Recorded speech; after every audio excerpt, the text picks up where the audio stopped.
you. Thank you so much for that introduction, Mr. Jay Leno. Thank you. Super.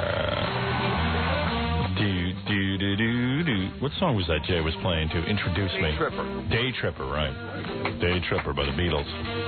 Of course. Augie Doggie was, Augie Doggie was Huckleberry Hound's friend? No. Was that right? Or is that Baba Booey? Is that Yogi Bear's friend, Augie Doggie? No, he was neither, but he was a Hanna-Barbera cartoon. I knew Gary would know. Augie Doggie had nothing to do with Huckleberry Hound. Who was it? Augie Doggie was the dog that had the little son dog, and they would always go. It was him and his son, and the son would always ask questions. Oh yeah, Augie Doggie though was the main guy, right? Right. And his sidekick was his kid was he and his kid. Be quiet. Augie Doggie. Jack. Augie Doggie. I didn't catch that. Augie Doggie was the main dog. Right, and then it was his little son dog, and the two. He was always. What was the son's name? Can't remember. Something Doggie. But his name rhymed with Doggie too. Right, and Augie Doggie was always trying to prove to his son, how to be a grown up, and this is how you do this, and this is how you chase a cat. Right. Right. Augie Doggie. I couldn't remember where Augie Doggie was from. Yeah, when you said that, I couldn't place what cartoon. And didn't Augie sound like Jimmy Durante? Augie Doggie? Yeah, he did. You want to see a picture of Augie Doggie? You got one? Yeah, I have the Hanna-Barbera. You are Baba Booey. He has a picture of Augie Doggie. I have the entire lexicon. I was thinking about Augie Doggie this morning. I don't know. It just popped into my mind, When things pop into your mind from your childhood, and I couldn't remember Augie Doggie. I said, I know the name Augie Doggie. I can't place the face. Don't remember who played it. And I can't remember Augie Doggie's son's name, but it rhymed with Doggie. I thought it was son. Just. Yeah, he always said son. Sonny. Right. Now here's a picture of Augie Doggie in the family of Hanna-Barbera. Oh, there's Augie Doggie. There you go, Robin. Is his son there? Yeah, sure. Augie Doggie and son. Right there, these two guys. See that? Huckleberry Hound's more towards the bottom. He's a blue dog. Oh, there's Huckleberry. Oh, yes. Huckleberry. And all these guys, all these cartoon guys had, they always had like a pal that they could hang around with. Whether it was their son or it was always a sidekick. A sidekick. Yeah. Quick Draw McGraw and Baba Louie. They had a great life. Nobody was on their own. They always had like their sidekick. Yogi had Boo Boo. Yeah, who's this? Who are these two guys? Who are these two? I don't recognize them. Dastardly, isn't it? No. Who's that, Fred? Robin? These two dogs. You're right. I think it is Dastardly and Muttley. Dastardly and Muttley dog? See, they had... Well, a little after my time. There's Yogi, Baba Booey, and Cindy Bear. And who's this witch? Oh, just a character. No. I I can't remember now. There's a lot of... Baba Booey, you have that whole poster and you don't know everybody on it? In fact, you know who's missing from that poster? You have a poster on your wall and you don't know everyone's name. You know who's missing from that poster? That I had to correct Gary on his cartoon again. Augie Doggie is the son, and Daddy Doggie's the father. John didn't know that. Somebody called and told him. Believe me. Augie Doggie's the son. I knew that was.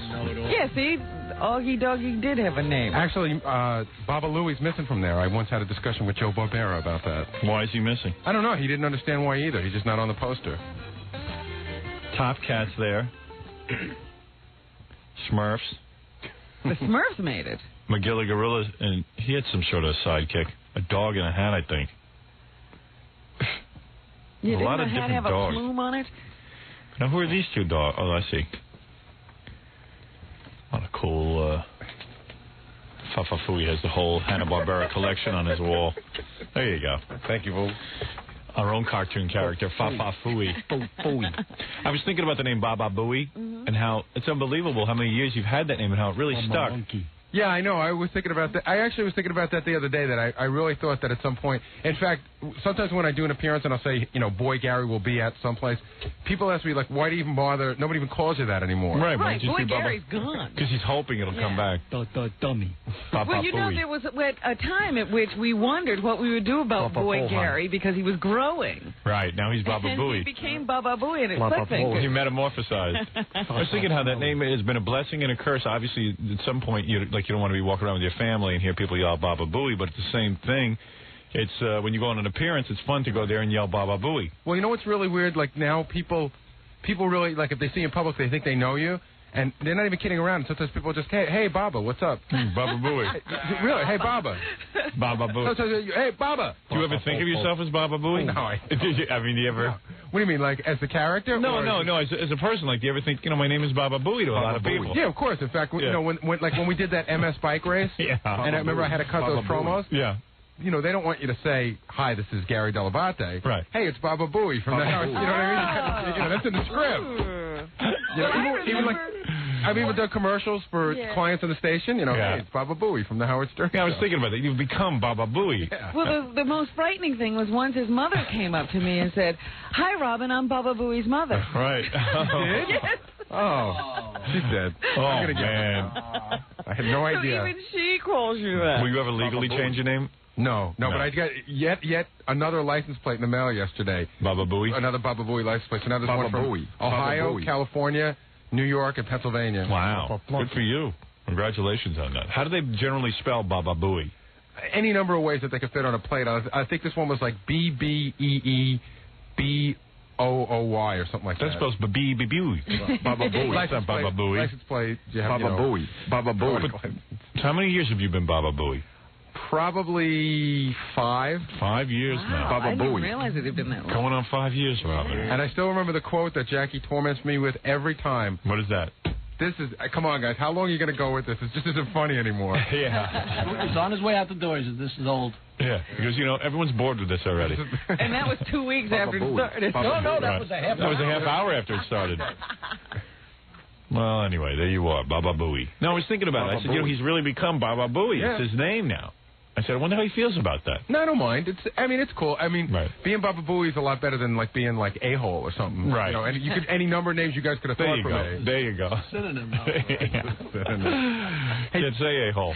Did you see Geraldo yesterday by any chance? Yes. Okay. Watch the whole show. Did you? Oh, yeah. Did they have you glued?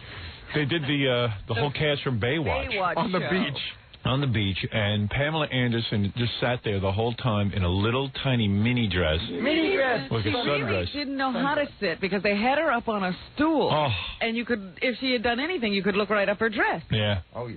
Ralph and I were on the phone to each other going, oh, look at her. I was going to call you because Geraldo really has like given up any credibility whatsoever. Yeah, so what? She's on the beach with with It's a big deal. It's Big deal. As long as Pamela Anderson was sitting there in a little short dress with her legs and those little espadrilles, she was wearing espadrille shoes. That drives me nuts. Girls It's so funny because I watched that for about 10 seconds, and all I saw was people asking Pam what her favorite color was. Yeah, how she gets in shape. What she does for exercise and what she eats. And then they would show, while she's talking, they would show her running on the beach with these little bathing suits on. Well, if you would stay tuned shortly after that, they stopped asking Pamela Anderson questions. And they brought out, like, the little kid on the show. And it was just like, but at least you got to see her every once in a while sitting in that chair. See, I tuned it in at like 4:45, and I was bummed out because there was some lifeguard telling David Hasselhoff what a great job he's doing for lifeguards. And I'm like, get out of the picture, man. Yeah, I know. It got really weird. It got real weird. Well, I saw the promo for Baywatch with Geraldo in it. Yeah. And I thought, come on. Give me a break. He's upset with David Hasselhoff because his girlfriend is goo-goo eyes for him. Yeah. Well, It's very funny. I haven't seen the episode yet, but I have it on tape. Anyway, let's take a break before we fall far behind, and we'll be back right after these words. 4, 3, 2, 1. Yo, it's Hammer here, and I'm chilling with my man Howard Stern. It's all good. What did you say? 4, 3, 2, what? 1. 4, Just 3. did a countdown. Oh, cool. I wish I knew how to do that. I thought it was like some kind of zip code for a bad black neighborhood, No. like Compton or something. What is 4, 3, 2, 1? I don't know. All right. I must have Gary some... was afraid to ask. Baba Booey. Excuse me, Hammer. What is 4, 3, 2, 1? On our phone is a guy who called the Larry King Show, except Larry wasn't in. It was a substitute host. Probably that guy, Michael Jackson. It was Michael Jackson. The British guy. Yes, Larry's on his book tour. Yeah, that book that no one's buying. Hey. Good morning, King. Good morning to you, my friend. Evidently, this was a very serious topic last night. Larry makes sure to have boring topics when he's gone. Yeah. This was about, what was it about, child abduction? Yeah, abducted children who were presumed either dead, sexually molested, or both. So that's always a good topic to bring my name up. Well, I figured, yeah. Give it a shot. Abducted, sexually molested, or both? Right. They had John Walsh, the host. Fred had been sexually molested but never abducted, so. Always looking forward to it. Right. They had John Walsh on, who is the host of America's Most Wanted, and he went into a long speech about, how his kid had been abducted and murdered, and, I kind of, at that point I was kind of... So I guess you worked my name in easy. Yeah, well, I was feeling guilty at that point, but I was already committed to the project. Right. Hey, listen, you got to, at least you're a man of purpose and determination. Got to be single-minded in these things. Right. That's right. You really can't get caught up in other people's problems. Mm-hmm. All right, go ahead. Okay, here we go, King. All right. Thank you. More of the incoming calls. Los Angeles, California. Good evening. Good evening, Michael. Hi. I am the father of two beautiful children, Mary and Terry. Unfortunately, one has been abducted, and I've had to live with this. I think there are two things parents can do to keep this from happening. First of all, they need to register their children with their local police department. Secondly, they need to treat their children like Jackson Delabate and Howard Stern. Let them... That's funny and stupid. And this is a dead serious subject. You like that? He yelled at you. That is funny and that is stupid. That is neither funny or intelligent. This is a dead serious subject. This is a dead serious subject. You notice there's never the right subject for my name. I had to get You should have said, that's funny, I'm stupid. I wanted to mention Baby Bowie's name in there in honor of Gary's sperm. Yes, Jackson Delabate working his name in there. You've got it. Very nice job. Okay, Howard, this is King of all 12-step programs checking in. Thanks. All right. Thank you. Take care. Bye-bye. Bye. King of all 12-step programs. We've heard from him before, Robin. He's creating quite a name for himself. I will have to start remembering that name. That's right. That's a name to be reckoned with. King of all 12-step programs. Starting to come on very strong, replacing King of all messengers? King of all messengers. Wow. That was a good call. Have a drink on me, 12-step. Have a drink. A drink, a snort, and whatever. Whatever you're Sounds into. like you're a member of all of them. Whatever you're 12-stepping to.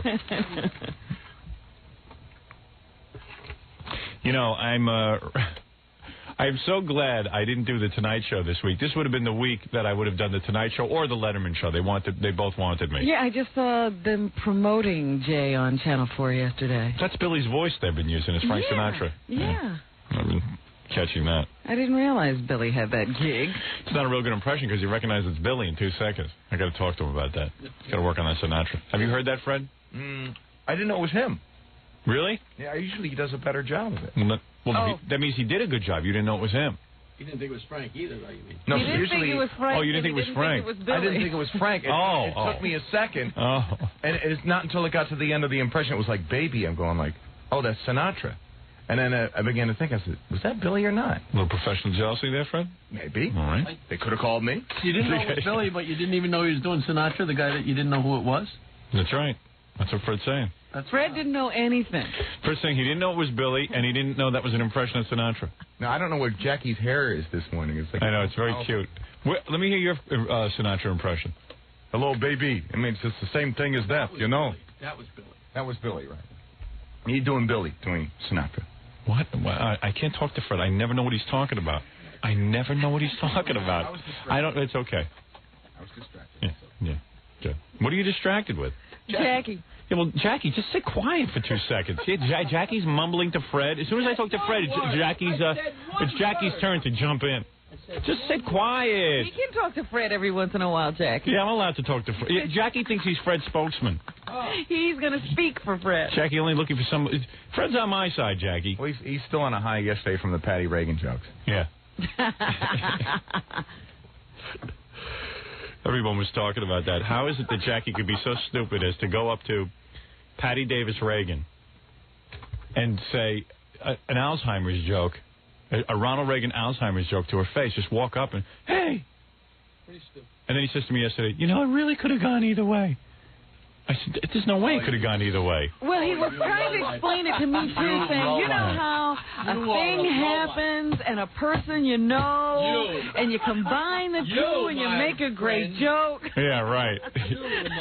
And like you sit there and you go, yeah, Jackie, that's right. You know, really, because, you know, she trashes her father all the time. Yeah, absolutely. And you try to get into it with him so you can hear him. Right, because he has all kinds of theories and explanations on it. You piece of crap, bro. He's in there all the time. Yeah, you know, it could have gone either way. Yeah, that sounds like... You know, she could have really liked it. It wasn't like I ran around to everybody. I told it to her. Yeah, you would have been better off telling it to everybody. No, I'll go right to her. I don't want to do it behind her back. Jackie. That was the best. When he said that, I just fell over. Yeah, I just went right up to her and told her the joke. I was like I was telling everybody. I didn't tell the whole place. I told her. I say, you know, Jackie, your wife's dying. We'll make jokes. They want you to make a mockery of this. You know, his life you can't make a mockery of. But right. He's up there with Patty Davis Reagan and the Alzheimer's joke. Yeah, it's not her real father. He's President Reagan. And besides, Howard knows her, so, you know. Hey, you know, I really know. I've met her. She's been on the show, so I can go over and tell her a joke about her dad. What is it, 11 months? About her dad who's dying. Is it 11 months or is it 12 months? 11. Oh. He's counting. She'll get a kick out of this. Yeah, you know, I know her from the show. I mean, you know. And she's written a bunch of books to trash her father. So she'll enjoy a good joke about her dead father. And Lord knows why he was doing it. He wasn't, you know, it wasn't like it was a gig. He could have just been Jackie. Nobody was around. He could have just said, hi, Patty. How you doing? Yeah. But he's angry at everyone.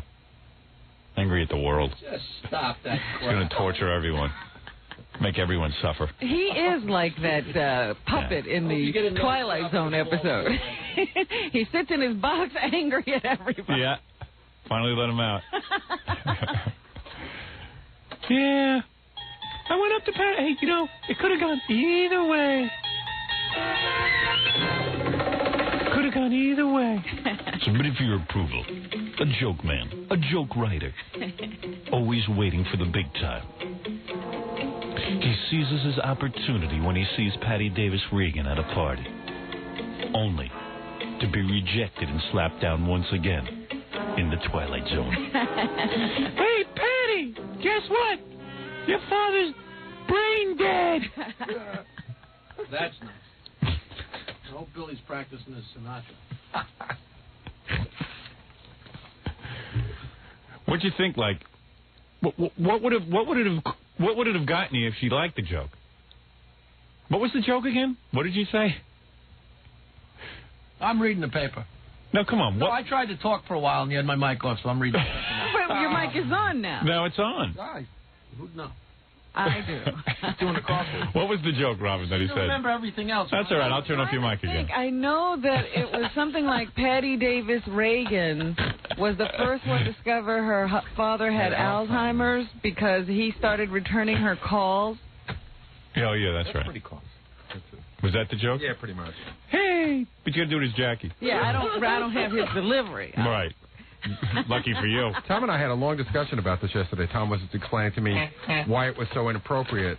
Of course it's inappropriate. But I was saying to Tom that if you walked up to Patty Davis and you said, "Hey, I think your father's a jerk because of what he did while he was in office," well, hey, that's something that he can help, but he can't help the fact that he has Alzheimer's.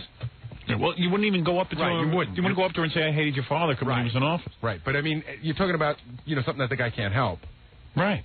He's got Alzheimer's. And then Tom was explaining to me what a terrible, terrible disease it is. Yeah, Tom has it. He suffered for years. Tom can't remember a thing about good radio. Junior Alzheimer's.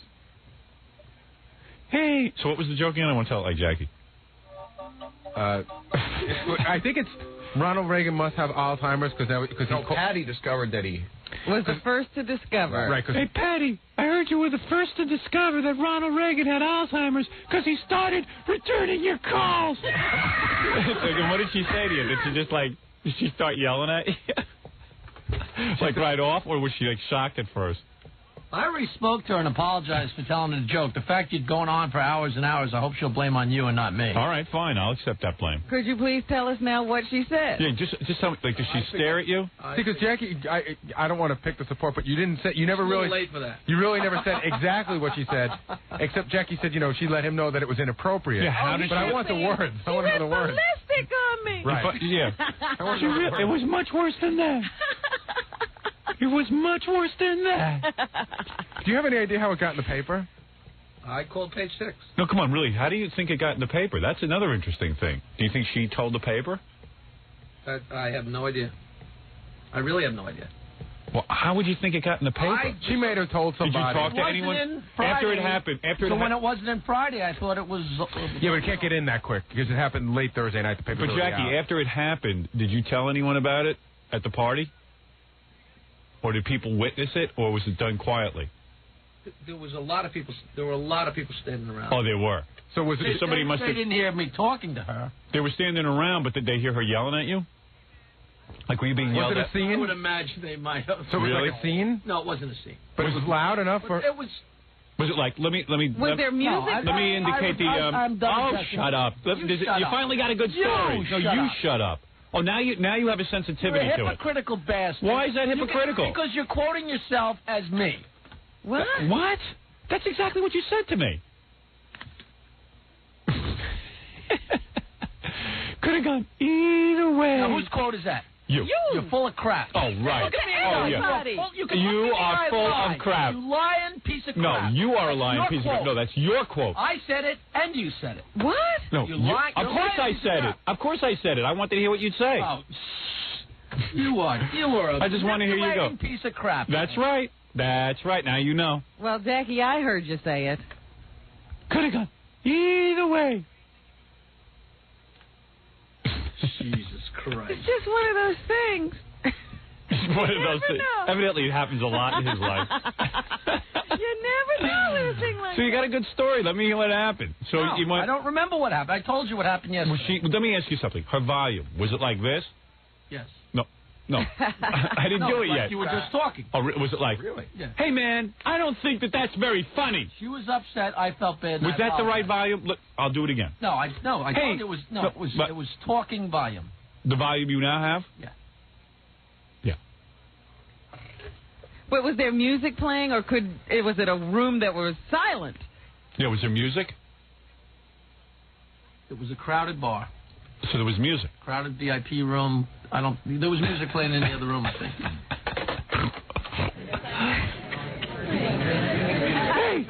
Hey, Patty. Hi, Jackie Jokeman, Howard Stern Show. Did you introduce yourself to her? Or you just walked up, assumed that she knew you? Oh, you do. Oh, come on, Jackie. Come on, Jackie. What do you mean, come on, Jackie? Come on. Come on, Jackie, what? Come on. Could have gone either way. Tell us what happened. 11 months. Oh. Now he wants to play. 11 months, I'll be back in the strip shows where I belong. Well, what do you think you're going to be? That's what I just say. All right, so there you'll be. So you'll be at the strip shows. Can't wait. Maybe that's why you're angry. That's brilliant. He's angry with me because he went up to Patty. Hey, I didn't go. Why are you taking that on me for, man? You went to Patty. You did say yesterday. The incident is over, and I apologized, and I felt bad about it, and you have to go on and on for hours. Oh, so what? It made the papers, Jackie. We talk about... now we're not going to talk about you. We talk about everything in the newspaper. Yeah, all of a sudden we can't talk about Jackie screwing up. This Me is exactly screwing up, what we can talk talking about. He can't be sensitive to Patty Davis, but don't make a mockery of his life. Yeah, right. Oh, shut up. No, you're absolutely right. She's absolutely right. Oh, why should she have her boobs cut off? Just because she's telling something about you. Now that hurts. In other words, you could into her brain. The best way to get it, let's just find out what happened. I told you what happened yesterday. Probably twice. Yeah, but you didn't even tell us good. You didn't tell us really what she said. You don't know how to tell a story. All you do is tell jokes. Tell a real story. I wasn't there. I know you weren't. So tell me what happened. Play back the tape from yesterday. You never checked. What did she say? We already went through it. You tell a lousy story. You tell a lousy story. You keep saying that. No, you tell a lousy story. Nobody can tell a story with the microphones down and you cutting them off. The microphone is yours. No, I'm done. Because you do not tell the story. I'm done. No, you are telling the story. She went ballistic, doesn't tell us what she said. What did she say? I want to know from you. I work with you. Tell me what happened. I explained yesterday. Go back to the tape. You never told us specifically Fred, what she said. did he ever tell us what she said? Go ahead, Fred, suck his ass and say no. Go ahead. Okay. What do you mean you didn't, Jack? Why is that sucking someone's ass? If you want to perceive the truth as sucking ass, okay. I told you yesterday. You did not. You never told us. You were like, it was much worse than that. And then you never went on. You said, I told you everything I remember yesterday. She went ballistic. It was much worse than that. So what happened? You can't even tell us what happened. You're probably too drunk to know what happened. That's probably it. Exactly Is that true? Yes. He doesn't remember the words. You were so loaded that you don't know what... I was out of my mind. Are you serious? Mm-hmm. No, wow. no. I don't know. He told me yesterday he wasn't drunk. Yeah. Now he's telling me he was. So, for the record, you were loaded, and you don't know what you said. So, in other words, you don't even know if you said the joke. I might not have told her the joke. Then why was she yelling at you? Because I think I told it to the bartender, and he told it to a real lot of people. Oh. Oh, so now we're getting to the truth. So you didn't even tell her? No, this isn't the truth. I then told why are you yesterday lying? What happened. Now you're lying. Because you want to keep it going, we'll make a whole No, I story just want to know what happened. I told you yesterday what did she say? You never told us what you... Go ahead. I told her the joke. She got upset, and I apologized. Well, what did she say to you? I don't remember the words. You don't know what she said? No, I have absolutely How long did it last that she got upset? 30 seconds. Oh, that's it? Yeah. And did she really blast you? I mean, she just went, I don't think this is funny. She was hurt, and I felt bad, and I apologized. That's what happened. And did she say, I don't think this is funny? Like something like that? You want to pretend you were there, pretend you were there. I am asking you what she said. Why would you be angry if I asked you about an incident that you were involved in the newspaper? It is a documented fact that there was an incident between you and Patty Davis. And I told you everything I remember. How come you can't remember what she said? How come you don't? Were you drunk? I'm being serious. Were you drunk? Were you drinking? No, I wasn't. I don't remember her exact words. You blanked out? He was probably overwhelmed. Were you overwhelmed? Is Fred right? Yes, I was caught off guard. Absolutely you were caught off guard? Yeah. And did you respond in any way after she yelled at you? Did you apologize? Immediately. What did you say? I said I was very sorry, and it was stupid of me, and I'm sorry that I said the joke. I'm sorry, I'm stupid, I'm sorry. And then That's exactly what I said. And then she walked away? Yeah. What was she wearing? Did she look cute? When you looked delightful as a Really? Yes. As you belittled her? Mm-hmm. As you crushed her? As you burst her bubble? Was she walking away as you apologized, or did she let you? No, I think Jackie did it to her face. Or maybe she said that to you and then walked away. Yeah, didn't allow you to apologize. I wonder. Is that true? Did she walk away and then Why did you write the story? No, I mean, why is I just told you the story. He's amazing. No, you didn't. You didn't tell me whether or not she was staring at you when you apologized. She was looking at me and I apologized. And after you apologized, she just turned around and walked away. I said I was sorry. Did she say apology accepted? Yes. Oh, she did. Oh. So she wasn't that. Oh, gee, what a horrible story. I don't want to dredge it up. Boy, oh boy, are we torturing him or what? Why is that such a torture? I don't know. It's something you did, and now you have to report the accurate facts. I don't remember what she said.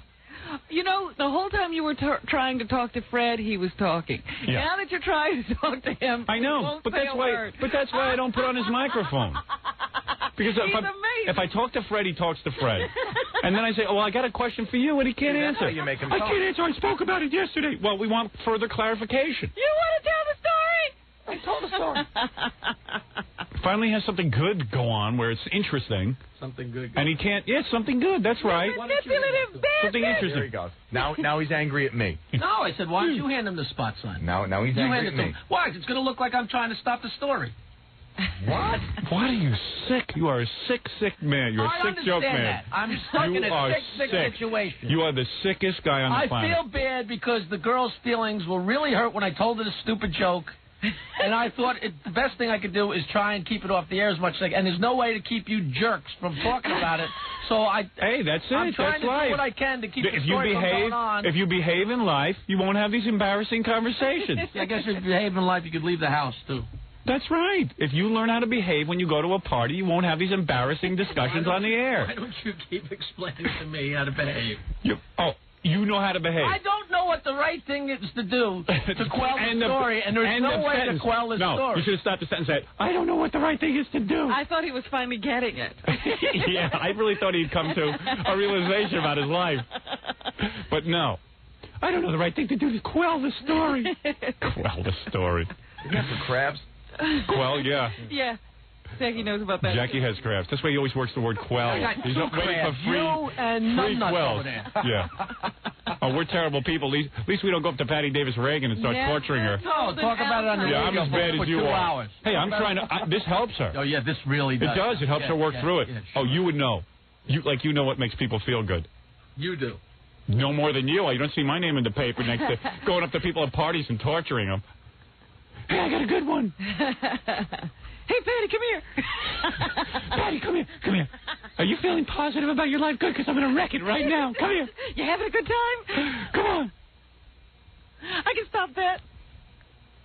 All right. Oh, boy. But it could have gone the other way. She could have cracked up.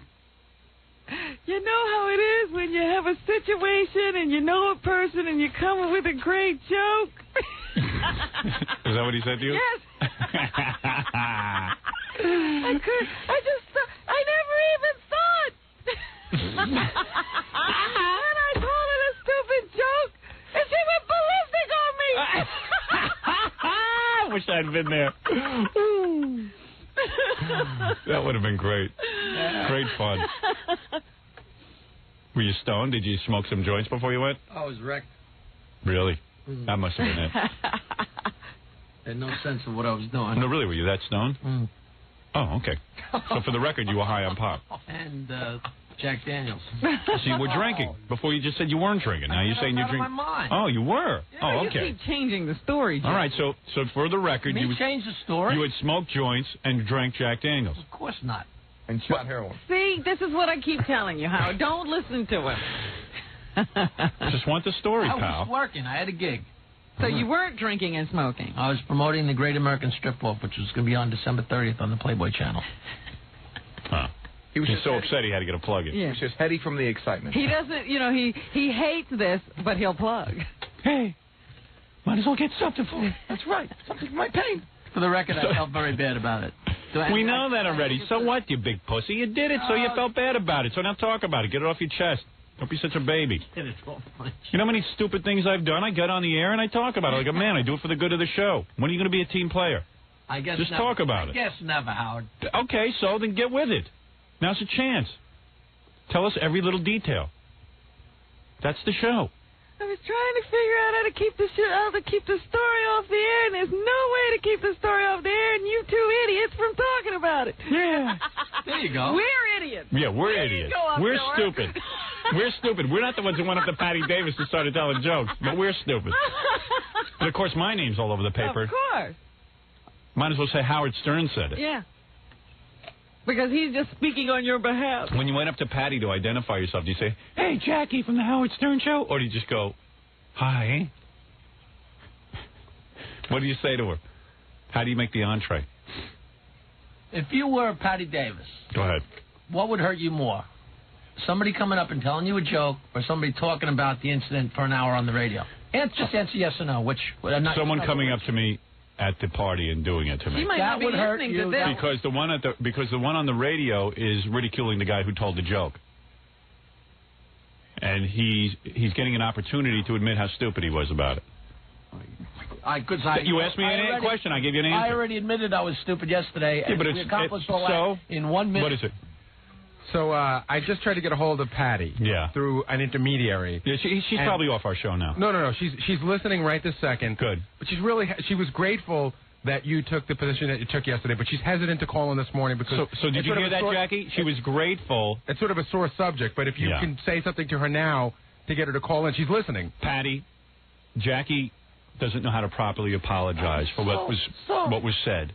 I would like you to call in so that I may apologize for my writer's behavior. I would like that opportunity. Let you know that we were in no way responsible. And I would like to. Excuse me. I'll turn on your microphone now because you don't want to talk. I thought you don't want to talk. I thought you didn't want to talk. Now you want to talk? Don't ask me to talk to Patty. All right. No, because you don't have man enough to talk to Patty. I wouldn't let you talk to Patty. I will not allow you. You'll wreck it.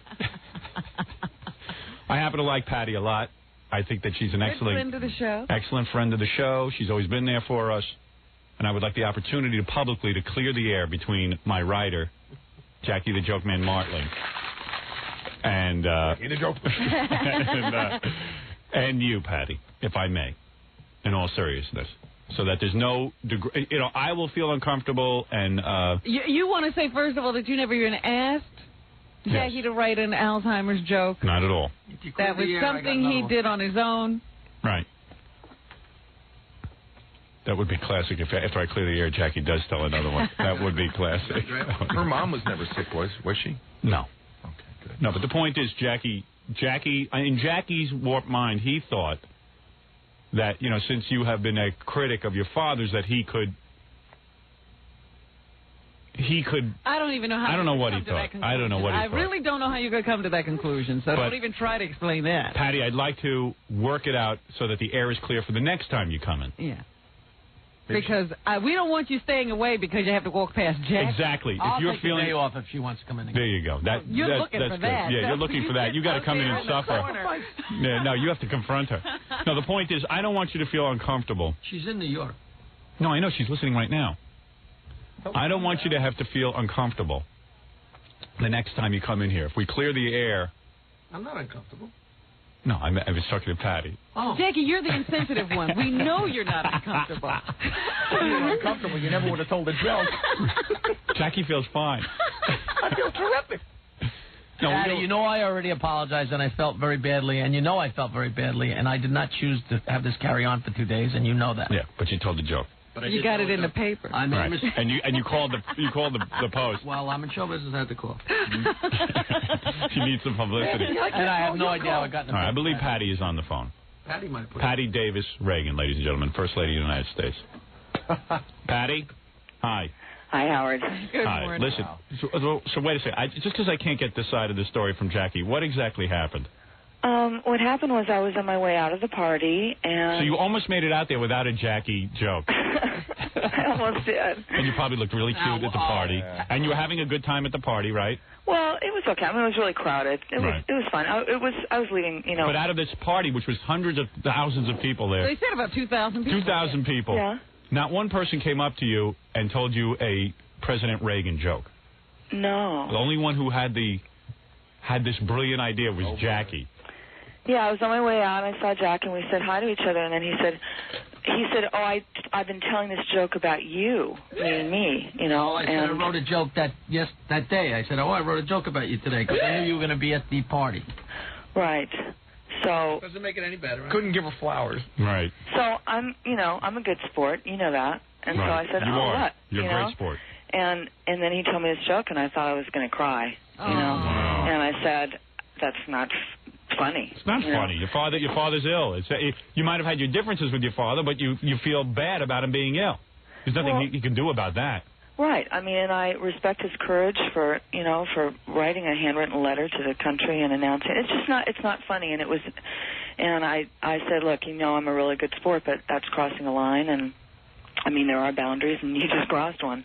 Wow. And, Jackie did apologize. Didn't I instantly apologize? Yes, he did. I wouldn't talk about it. Or can I just say something? Because Jackie's a buffoon. I'm going to say something. Okay. Jackie really doesn't have the ability. You didn't let her answer that. You said it 20 times. You apologized. We heard that. Everyone heard that. She felt better after that. She still had that joke ringing in her ears. This is going to take her a long time to get over, Jackie. I don't know if she'll ever get over it, okay? I'm going to try and patch this up. You've heard her, and she's a friend of mine. I mean, I don't know her off the air or anything, but she's been very, very sweet and kind to me, and it's also been a lot of fun. And she looks good naked in the magazine. So the point, that small point. See, that's how you make her laugh, Jackie. That's what you do. That's charming. If you go up to Patty. I remember before I left her, I did make her smile, and we smiled together. Is that right, Patty, or not? Yes, no, he did apologize, and I felt that he was very sincere. Yes, well, let me tell you, so after he hurts someone, after he gloats, he does apologize. I'll give you that. After he gloats. But listen, what I'm saying is Jackie made a tremendous error. You're not the first person he's done this with. And I just want you to... This is a chronic problem we have on the show with Jackie. And all I wanted to say to you is that when you do come back on the program, if you would. We'll gag Jackie. I promise you... I was just going to say that, Robin. You read my mind. Yeah, remember how I'm always talking I'm going to tie you up? I'm going to tie up Jackie. I was going to say, I have no problem coming back on the show. I'm just going to bring a scarf. We'll put it around Jackie's mouth. No, with Jackie's permission, I don't think he'll mind this. When you come in, we'll let you punch Jackie as hard as you want. Yeah. One punch. Is that good, Jackie? Really? And she can punch. I can punch, too. You better be careful if you really want me to do that. You can punch him in the head. As long as it's someplace that won't hurt. Yeah. Right. So it won't hurt. I break my knuckles. No, the next time you come in here, you can spank Jackie. I will tip her for that. No, the point is that I understand what happened, and it's a terrible thing, but you understand that I had nothing to do with it. And Jackie is totally inappropriate all the time. Right. Okay. The guy is... No, he's obnoxious. And I know that about him, but listen, he has talent, and I use him. Do you understand? Mm-hmm. Unfortunately, he gets away from us every once in a while. He's a talented guy. He means well, but he gets off his leash. Right, he gets off his leash. If I had been there, it wouldn't have happened because he would have cleared it with me. He was unattended that night. We thought we had him trained and he could go out every once in a while, right, but apparently not. In other words, he's very stupid. All right? He's a 50-year-old man who has the common sense of a 3-year-old. Thank God you guys are moving on to film. All right, so everything is... Do you want to apologize one more time, Jackie? No. Or you've apologized enough? I'm apologized out. I think that he is sincere in his apology. What are you wearing? I just got up. I'm wearing my bathrobe, and I need to go have my coffee because I have to go to kickboxing. Tough life. And pretend that the hand pads are Jackie. No. Good. Work it out. Yeah, you're going to go work out, huh? Yeah. Yeah, she's really into keeping her body perfect. Yeah. That's true. What do you work out, 3 hours a day? No, not 3, but sometimes 2. She's obsessed. I am obsessed. I am. I'd like to get my hands on that body, give it a good workout. What's the point of... Well, who's working it out now? Who's working out that Ferrari? Nobody. Really? Let me come over and work it out today. But you're married. Yeah, big deal. I'm sick of that whole excuse. This is the problem. People are either married or they're stupid. Jackie. Or they're poor. Right. Too I poor. think she was upset about it. I felt her up while I was telling her the joke. See, there you go. You did not. Now you got her upset again. Hey, Jackie, would you sit and be Just quiet? be quiet. Oh, wait, I'll turn off. You pig. Yeah. You're a pig. You see what? Again, he did it. How long did it take? As soon as he opens his mouth, he's off the hook. He jumps right back. God. Did you call your father, by the way? I talk to my parents a lot. You did? These days, yeah. So is he doing all right? Yeah, he's doing fine. Is your mother freaking out? No, my mother handles things really well, but I talk to her actually quite often these days, and in the midst of all this, I think there's been a lot of really wonderful things going on. I think we all sort of have a new relationship, and I'm really grateful for that. There you go. Yeah, Jackie. Jackie almost ruined everything, every beautiful moment of it. All right. Okay, Patty. Okay, thanks, Howard. All right, thank you. And you don't have to say goodbye to Jackie. Okay. Thank you. Bye-bye. Okay, bye. I'll spare you that pain. All right, bye. Thank you. Bye. There she goes, Patty Davis Reagan. Oh, thank goodness we cleared that up. Robin, I hope I did some damage control. Jackie, you can thank me off the air if it. Thank you. What is it?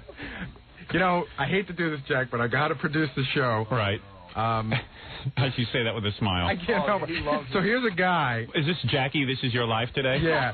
Here's a guy that met Jackie in Fortune like 4 years ago. Right. And the guy's grandmother died, and Jackie had said something really inappropriate to him. Yeah, well, this is Jackie. This is just so we go on record. Hi, sir. How are you? Hi. Good morning, Howard. How are you? Now, how did Jackie know your grandfather died or your grandmother? No, it was my grandmother. What happened was...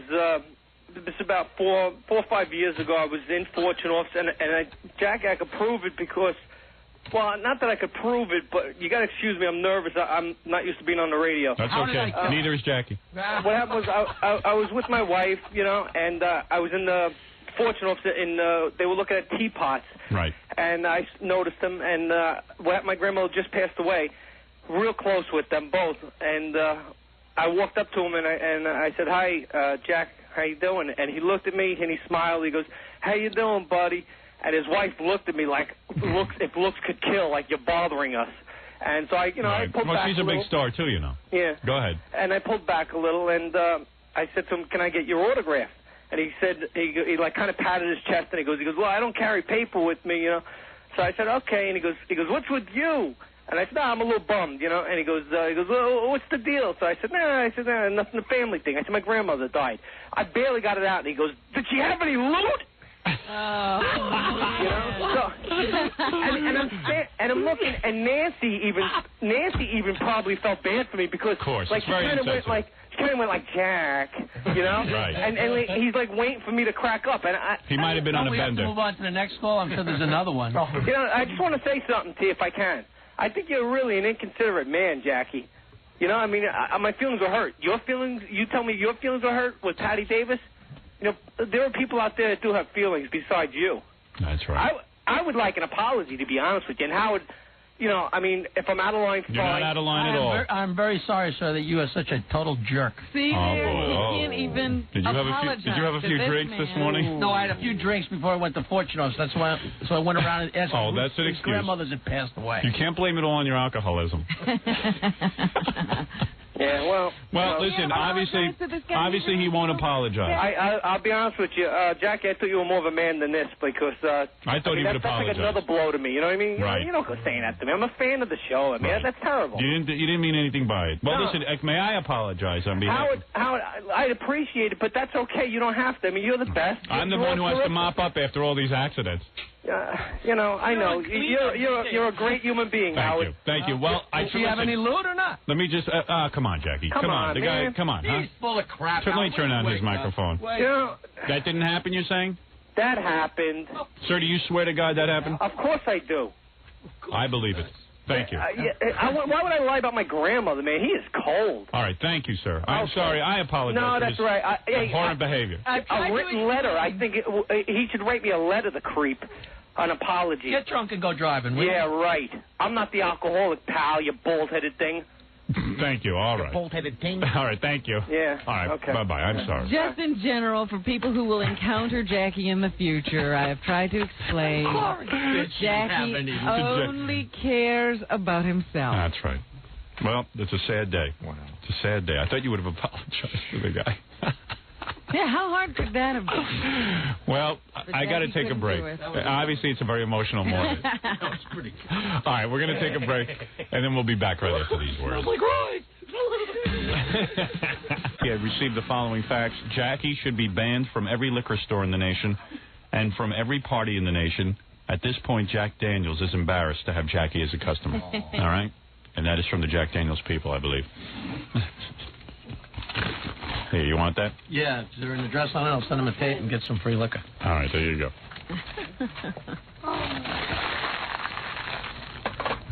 Well, Jackie threw out the facts. All upset. All right. Mad. All right, let me take a few phone calls, Robin. Yeah, I was reading an article on Kathy Lee Gifford. And she says that she doesn't have the kids watch tapes. Doesn't have the kid watch TV. She hasn't watched Bible tapes. Oh, they don't watch regular television. Well, she tries to limit it to, and mostly have them watch it. Those kids are going to be psychopaths when they grow up. I can't wait. Yeah. And I'll match.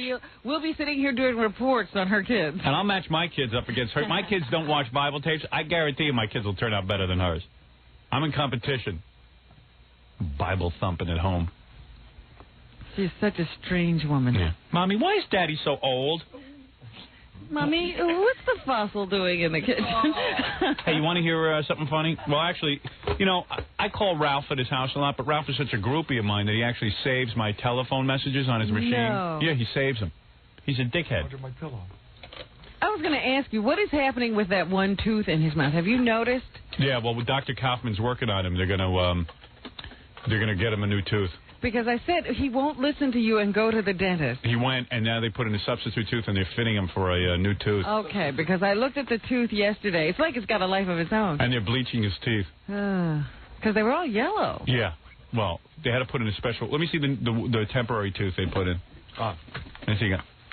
Yeah. It's so dark. Yeah, what happened? I don't know why. He put like a dark temper. He put an orange one in. It's like, it looks rotten. Yeah. I thought that tooth was going to fall out of your mouth yesterday. Right, isn't it horrible? Yeah. I called the office yesterday. I said, I can't live with this because they got to make a new one. I can't live with this for a month. It's worse than the other It's a month you got to keep that in? Well, they got to go take another impression and then make the new one and color it. It ain't that much worse than that. That looks funny, man. So wait, you know what happened? So I was at the Looks like there's a turd in your mouth. I I told Dr. Kaufman to do that. Yeah. Just a goof. Yeah. No. It's real ugly, too. She's for a month, you got to keep that in? Well, yeah. Once you go over and permanent one. But well, you know what it is? His rest of his teeth are getting wider because Dr. Kaufman's bleaching his teeth. And they're starting to look real white, so that's why that tooth keeps looking darker and darker. So it's only going to get worse. So I can't live with this for a Your month. teeth are getting wider.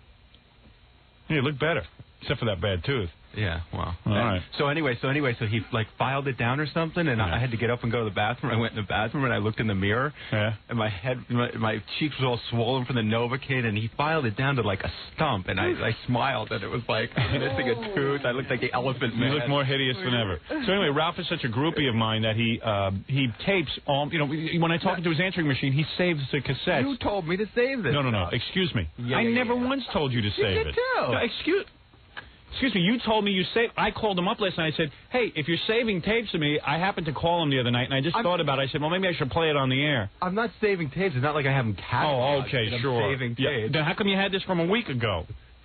That's from like a month ago. You told me to save it. I did. You told me to save it like... I know he saves them, so I called up and asked him for the tape. You told me like a month ago, that first one... How many tapes do you have of me? Excuse me. That's Be honest. Liar. That's it. How many tapes do you have of me? It's a digital answering machine. All right, thank you. I can save some messages. Yeah, sure. Yeah, right. Okay, very good. Unbelievable. Put sunglasses over your teeth.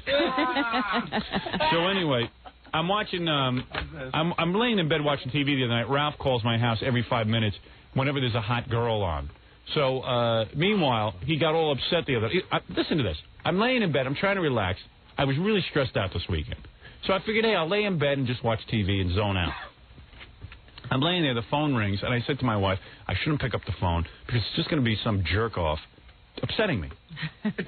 But I get curious, all right? Curiosity killed the cat. So I pick up the phone, I hear Ralph. He goes, dude, you got to pick up, you got to pick up, you got to pick up. I pick up, I figure it's something really important. Emergency. He goes, turn on MTV, man. Turn on MTV. You're not going to believe it. Daisy Fuentes is sitting there with a puppet. Tell me this isn't a rip-off of the show. I said, Ralph, I try to relax on a Saturday night, man. Why don't you just mellow out? You know, what am I going to do? You want me to call MTV and lodge a protest? So people are ripping off my show. What can I do? It's been going on for years. And I tuned in, and the puppet was awful. It was like, hey, Daisy, I think they were even trying to make it sound like Jackie. I'm not sure what they were doing. But it was like a real bad puppet, and Daisy was talking to the puppet. She's not funny, and she's getting fat, and it's a mess. It's a mess. So I don't know. The next day I called him up, and I don't know what kind of mood I was in, but... No, I think it was later that evening. Was it? Yeah. I don't think it was later that evening. I think so, yeah. I tried to call you back later that evening. So I tried to call him back. I pretended to be Daisy Fuentes' puppet, but then I had a lot of gas, and I started farting into his answering machine. I thought you might want to hear it. Friday, 10:22 p.m. Hey, there's the puppet. This is Daisy Fuentes, puppet. Hello? Hello, this is Daisy Fuentes, puppet. Hello? Hold it. I'll make a funny noise now. See if you can tell what it is. Did you hear that? Listen again. Did you hear that? Okay. Jeez. This is what you do at home. Fun when I call your house. Grown men. Grown men. No, well, one grown man. Well, only me. At least I do it at the appropriate time, Jackie. Didn't do it in Patty Reagan's face. That would have been better. That's the next step. Friday, 10:22 p.m. Nice voice. Hey, there's the puppet. This is Daisy Fuentes, puppet. Hello? Hello, this is Daisy Fuentes, puppet. Hello? Hold it. I'll make a funny noise now. See if you can tell what it is. Did you hear that? Listen again. Did you hear that? Okay. Were you laughing when you heard it? Yeah. Yeah. It's a pretty good message. Yeah. Are there people out there who wish you were calling them now? Yeah. Oh, yeah. Leaving cards on their phone. That wasn't the first time I farted into his phone. Which one is this? Is this from months ago? Yeah. Let me hear this. Old one. Have I ever played this on the air? I don't know. Oh, so then you lied. You do have more than one. He told me to save it. Yeah, I just never yeah, wrote it in. I tell him to save it. He said save that. Okay. You told me to save it, man. Friday, 6:45 p.m.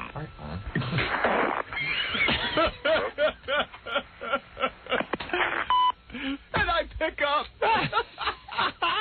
You pick up to fart? Yeah. He answers to anything. He's like, Friday, 6:45 p.m. Hi, Howard. Is that the way to get you to the phone, Ray? Yeah. Like Pavlov's dog.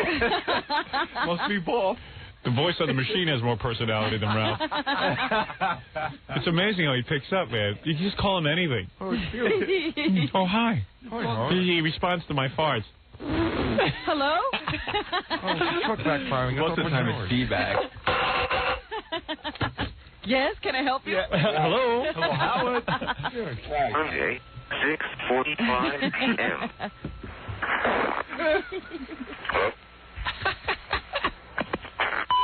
Did you call just to do that, or No, I was calling and I had gas, and I just put it up to my ass. Wait till he has gas, and then That was a great one. I don't know. That was right on the mark. On my butt, so I could smell my hand. I love it. Do you do that? No, of course Do you go not. under the sheets? Do you ever put your hand in front of your butt No, so I you go can under smell the it sheets, afterwards? though, like if I'm in bed. And just, Am I the only one who does that? You might be.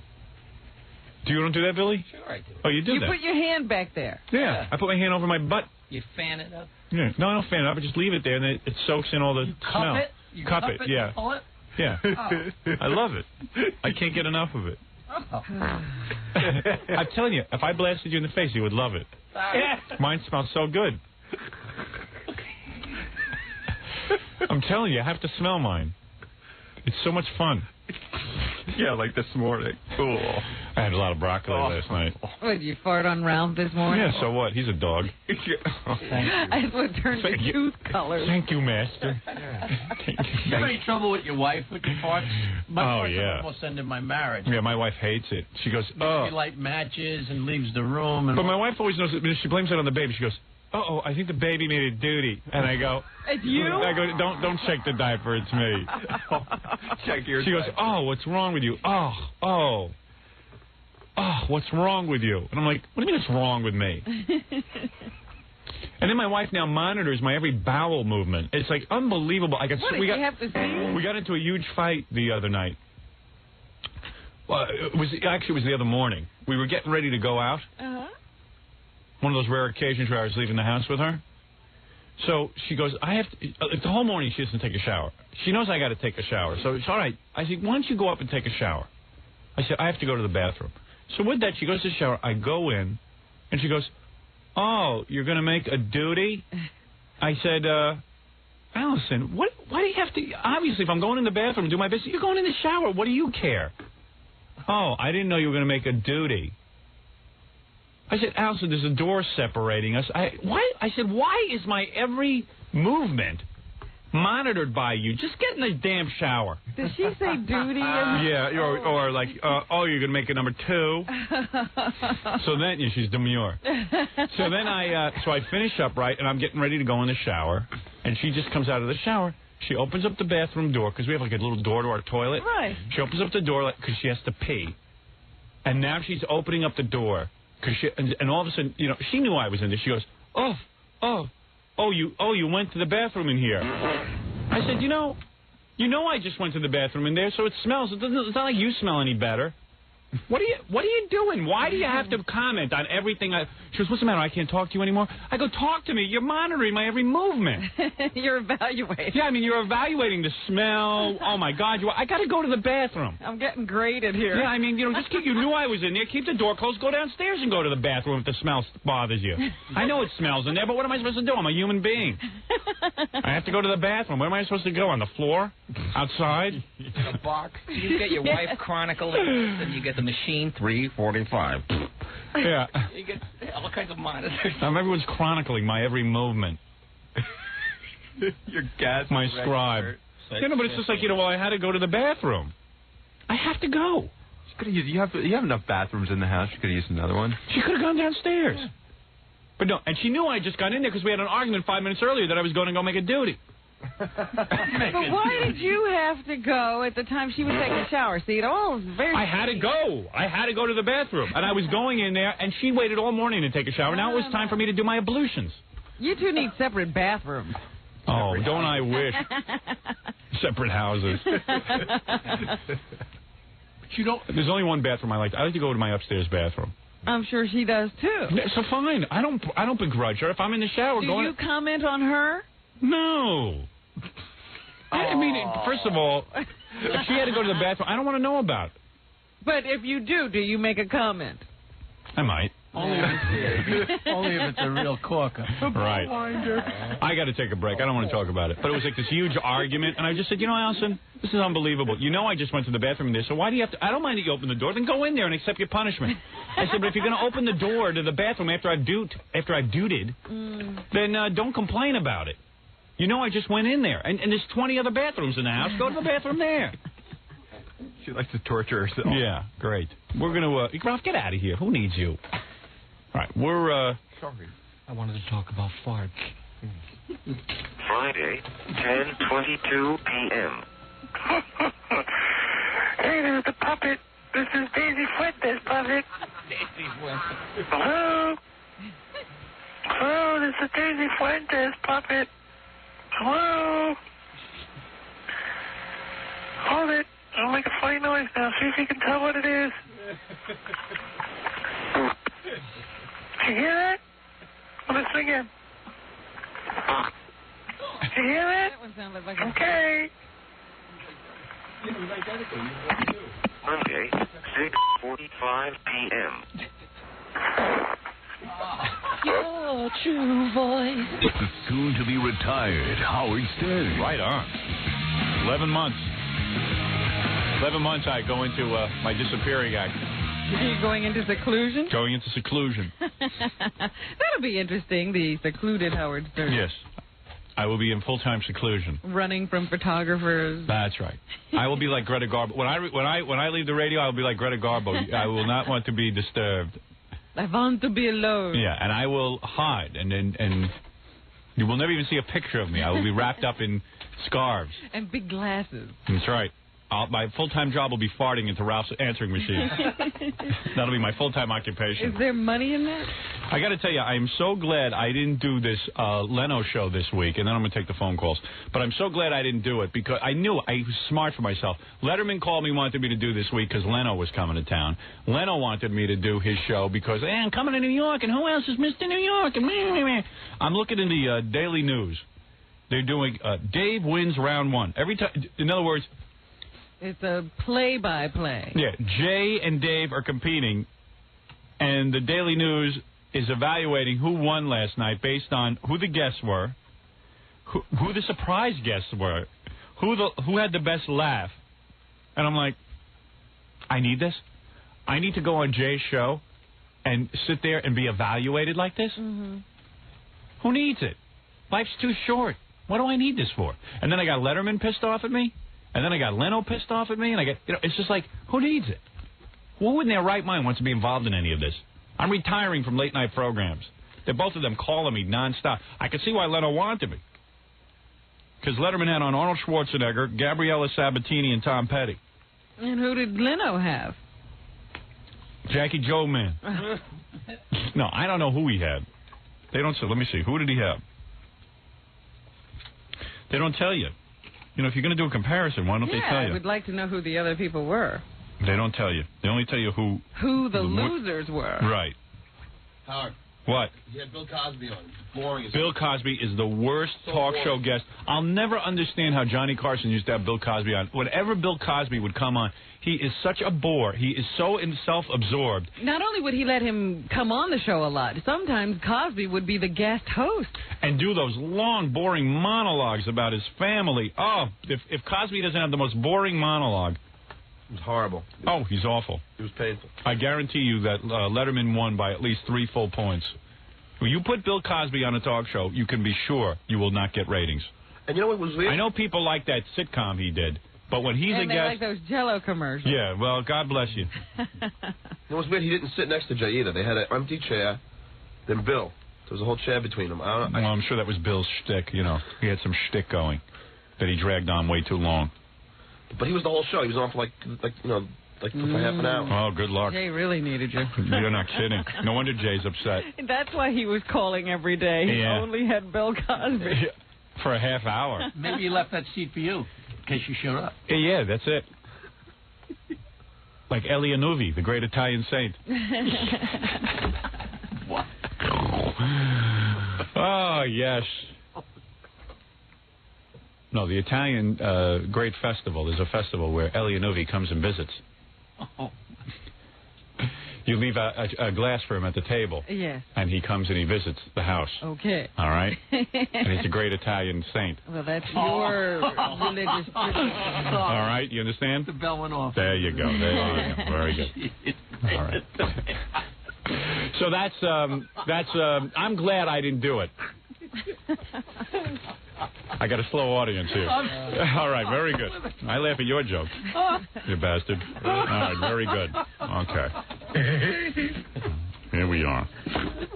Let's take some phone calls from around the country. That's always fun. Las Vegas, you're on the air. Howard.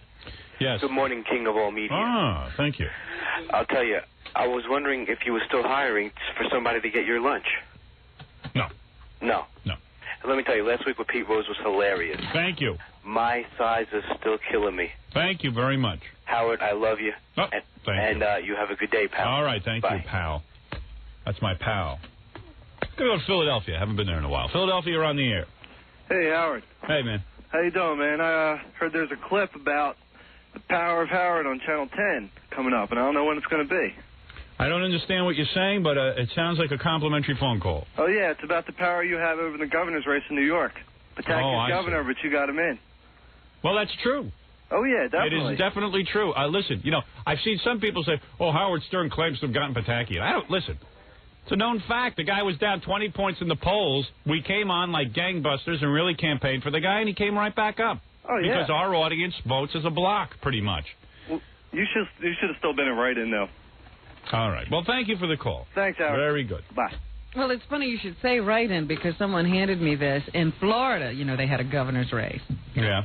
And I guess people were trying to express their sentiments about the campaign. So a lot of people wrote in, and Forrest Gump had the most write-in votes for governor. But his nearest competitor was Howard Stern. Is that right? Yes. In Florida? Yes. Coming on strong. Fred Flintstone and Pee Wee Herman were right behind you. And these are all made-up characters. I was the only real guy.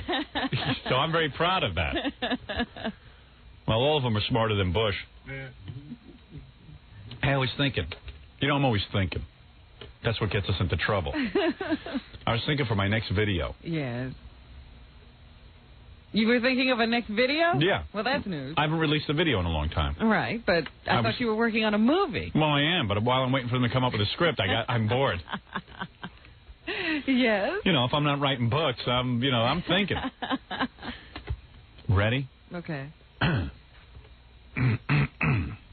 Howard Stern's tickling video. Oh, no. Now listen to this. I saw the tickling episode. Was that great? Night. Was that great? You're so crazy. Let me tell you, that was one of the funniest things I ever saw. But can you imagine it shot well with different guest celebrities getting tickled and tortured? There you go. Huh?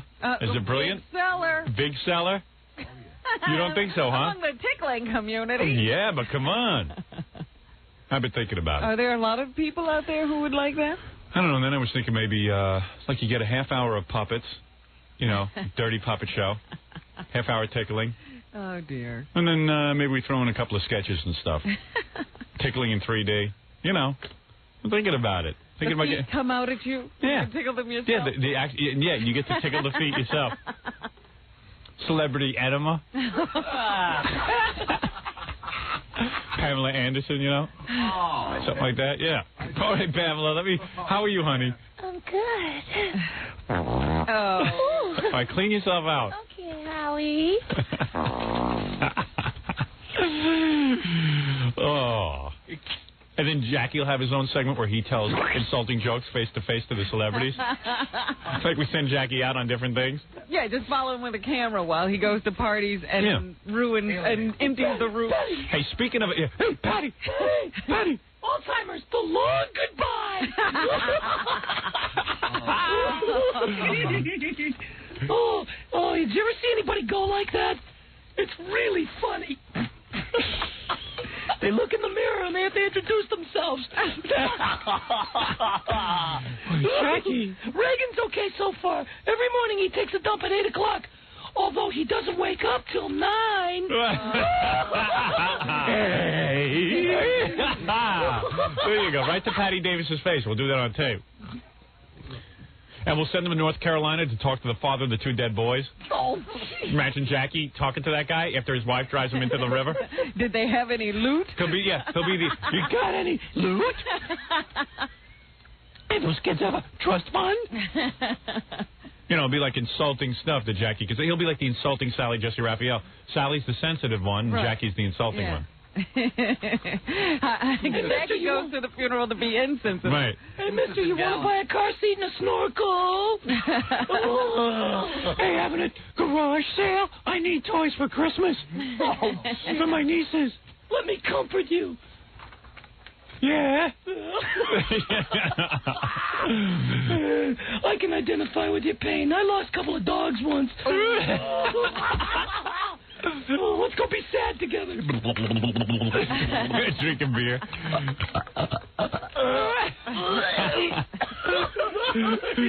Wipe my mouth, mister. Did you ever try to change a diaper underwater? Comedy alert!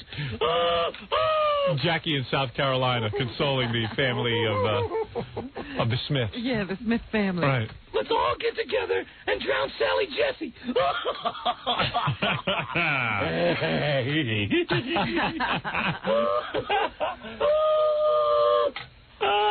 Comedy train pulling in. Comedy train. There he is. Look at me. Jackie won't look at the puppet. And the puppet attacks him and goes, look at me. He's right there in his face. Look into my eyes. See that thing in my ear. Hey. How do you make a dead baby float? How? Take 2 scoops of ice cream and a nutty buddy. No. Jackie, are you done consoling the family of Susan Smith? All right, there he is. Okay, so we have a video where, like, Jackie consoles different families. I do tickling segments with, like, celebrity girls. Yeah. Maybe, you know, a couple of puppet shows featuring the different puppets from the show. And we're all puppets. We all work our own puppets. You can argue with them. Yeah. I'm done. I told you what happened yesterday. You want to pretend like you were there? Pretend like you were there. You lying sack of crap. All right.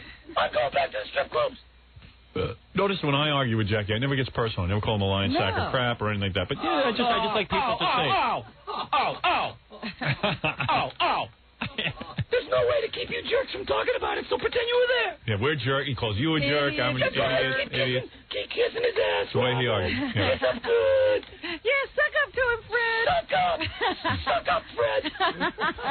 Can't be friends with me, you know? Can't be friends. Everything is sucking up or kissing your butt. Right. If we're on your side right. at all. It's always sucking butt. All right. I take we were notes. On Jackie's side, we'd be telling the truth. Yeah, right. You're just telling the truth. I'm going back to the strip clubs.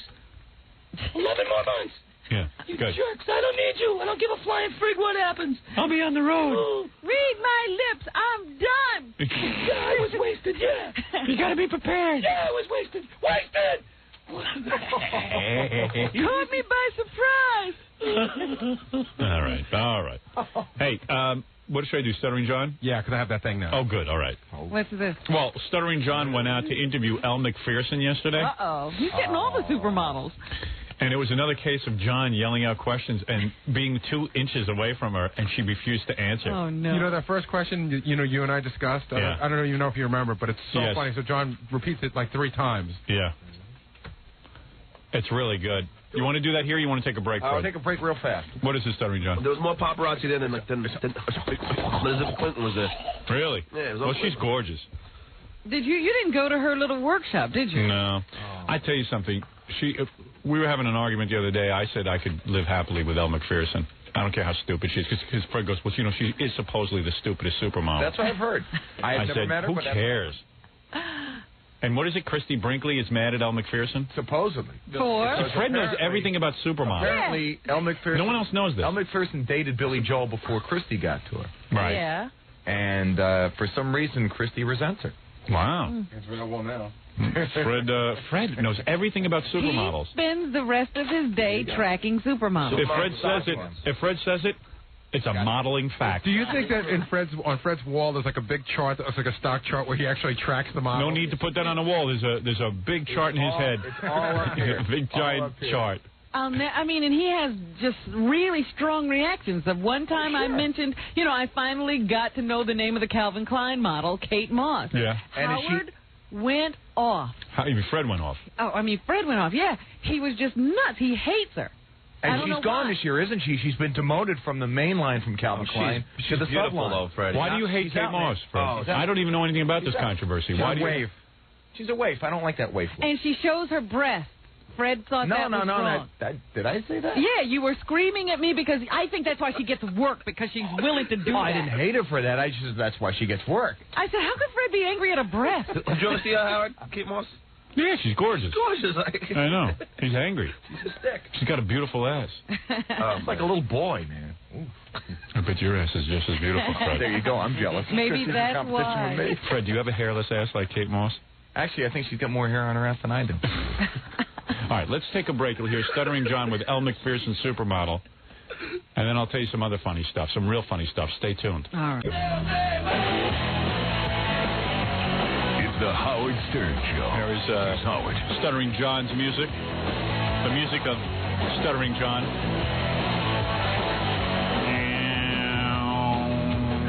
Is that the music in your head, dude? Yeah, it's music. There it was. Well, it was only in your head, evidently. Couldn't transfer it to other people's heads. Couldn't put it in other people's.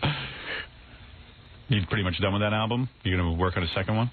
Yeah, after Christmas, I'm working. Is Atlantic going to... I hope so. So they're excited about a second album? Yeah, I'm going in to do it. I'm going in to write the songs on the 18th. Now, do you constantly have music running through your head? Oh, yeah, all the time. Okay. Yeah. All the time. That's why you can't hear us, I suppose. Only it was the right music. Yeah, all the time. What's going through your head right now? Oh, now it's, whenever Robin speaks, I just have a hate and hug. Why do you hate her? Because she's goofing on me. She's not goofy. She has you... Oh, silly. But everyone hates you now? No, I don't hate her. But actually, no, I don't have a that's the shtick of everybody. Oh, everyone's got that shtick. Yeah. I see. No, I don't hate her, but... I see. I know she's goofing on me. It's the on-air shtick. I see. That's true. Because off the air, I see you don't leave her side. I know, but she don't give me any. All right, so you went out to see Elle Macpherson, the supermodel. Yeah. It was she was doing the learning annex like Gary did. She was doing one of those speeches, but we weren't allowed in to record that, so we had to get her outside, and it was like every station was there to get her arriving. All right, now again, I don't have the benefit of seeing this until the E! Show airs it. Yeah. Because I guess we had the camera there. Yes, we did. Is this another instance where you stand right in front of her? No, this actually I get up to like a one-on-one capacity. Yes. And I ask her the question. And then you'll see, and then it's just... Maybe the first question was too strong. Yeah, I think so. Yeah. So you're right next to her. I'm right next to her. Because all she is a model. I mean, aside from looking good, what does she really do? I mean, do you think she'd be anxious to answer some questions? And she's giving a class. Right. She's trying to be an actress. All right, let's take a listen. And when she's having a workshop. Well, yeah, this was an opportunity for her to show her range. Her workshop is between her legs. That's the workshop. Sign me up. Sign me up. I don't know. Oh, I can just picture the learning annex be like 500 horny guys. Was it? I mean, I didn't see anything. All right, how does she look? Good? Yeah, she looks great. She's a beautiful girl. Very stupid, right? No, she didn't look. Really? She didn't look stupid. I mean, how could he tell? Compared to him. Yeah, I mean, who are you asking? But he didn't take Basil with him this time. No way. No way. Because he gets hypnotized by these girls' beauty. Yeah. All right, let's listen in. Hi, Al. Can I ask you a question with WXRK? Have men ever ejaculated the second they took the clothes off? Thank you. Oh.